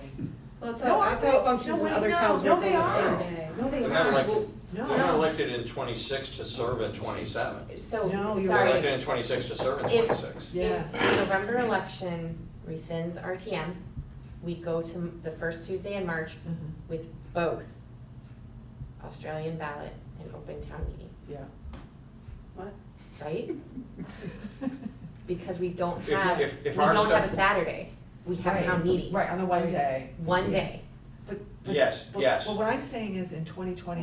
Until the legislature has acted, there will be the one time when both things happen on one Yeah, day. and so in towns where that's the general rule, the moderator's elected For the following year, right, but that's not how No, but we it, would be doing it. but in 2027, the moderator's gonna be on the ballot on June 3rd or whatever. or June 3rd, March 3rd, and then they're elected, and 3 days later, They'll serve, they're Yeah. serving on the Yes. meeting. is how it will in subsequent years.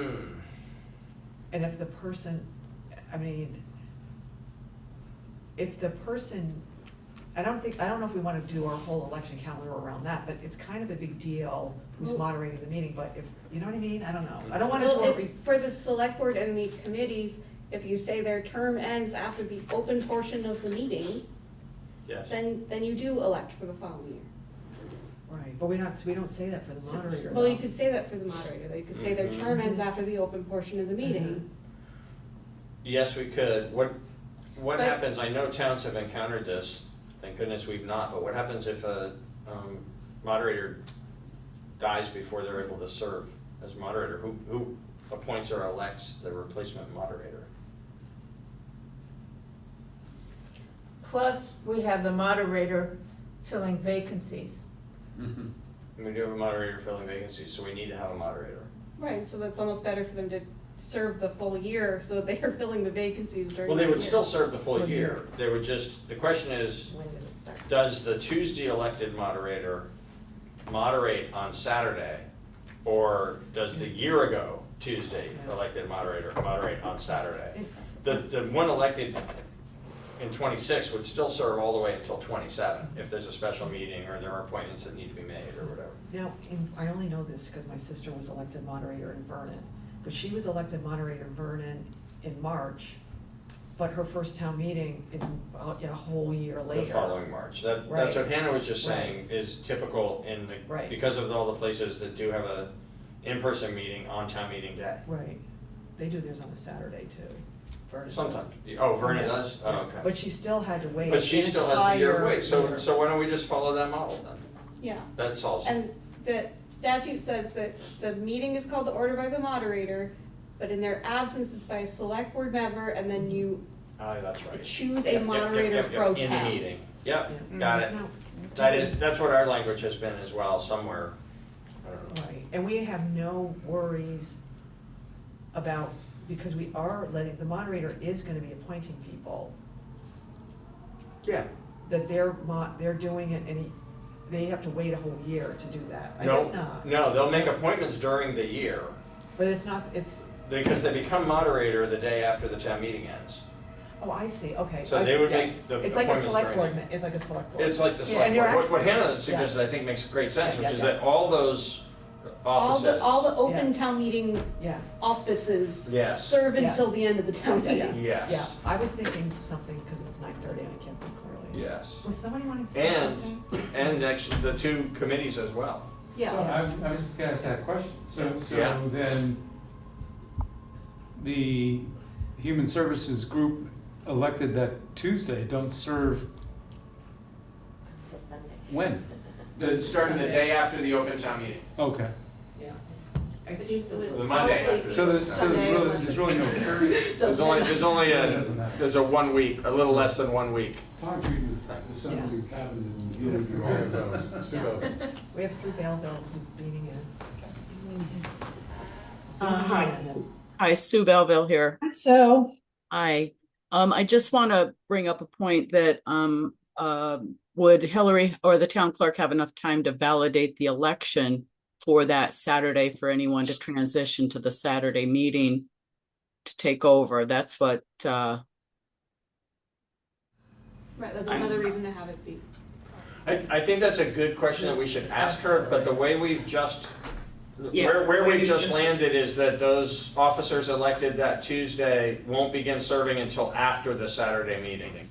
right. So it has to be validated. The votes have to be validated before they can really take over and then be sworn in or however that happens. Right. Right. And there have been times actually under our current rules where there were not runoffs, but recounts.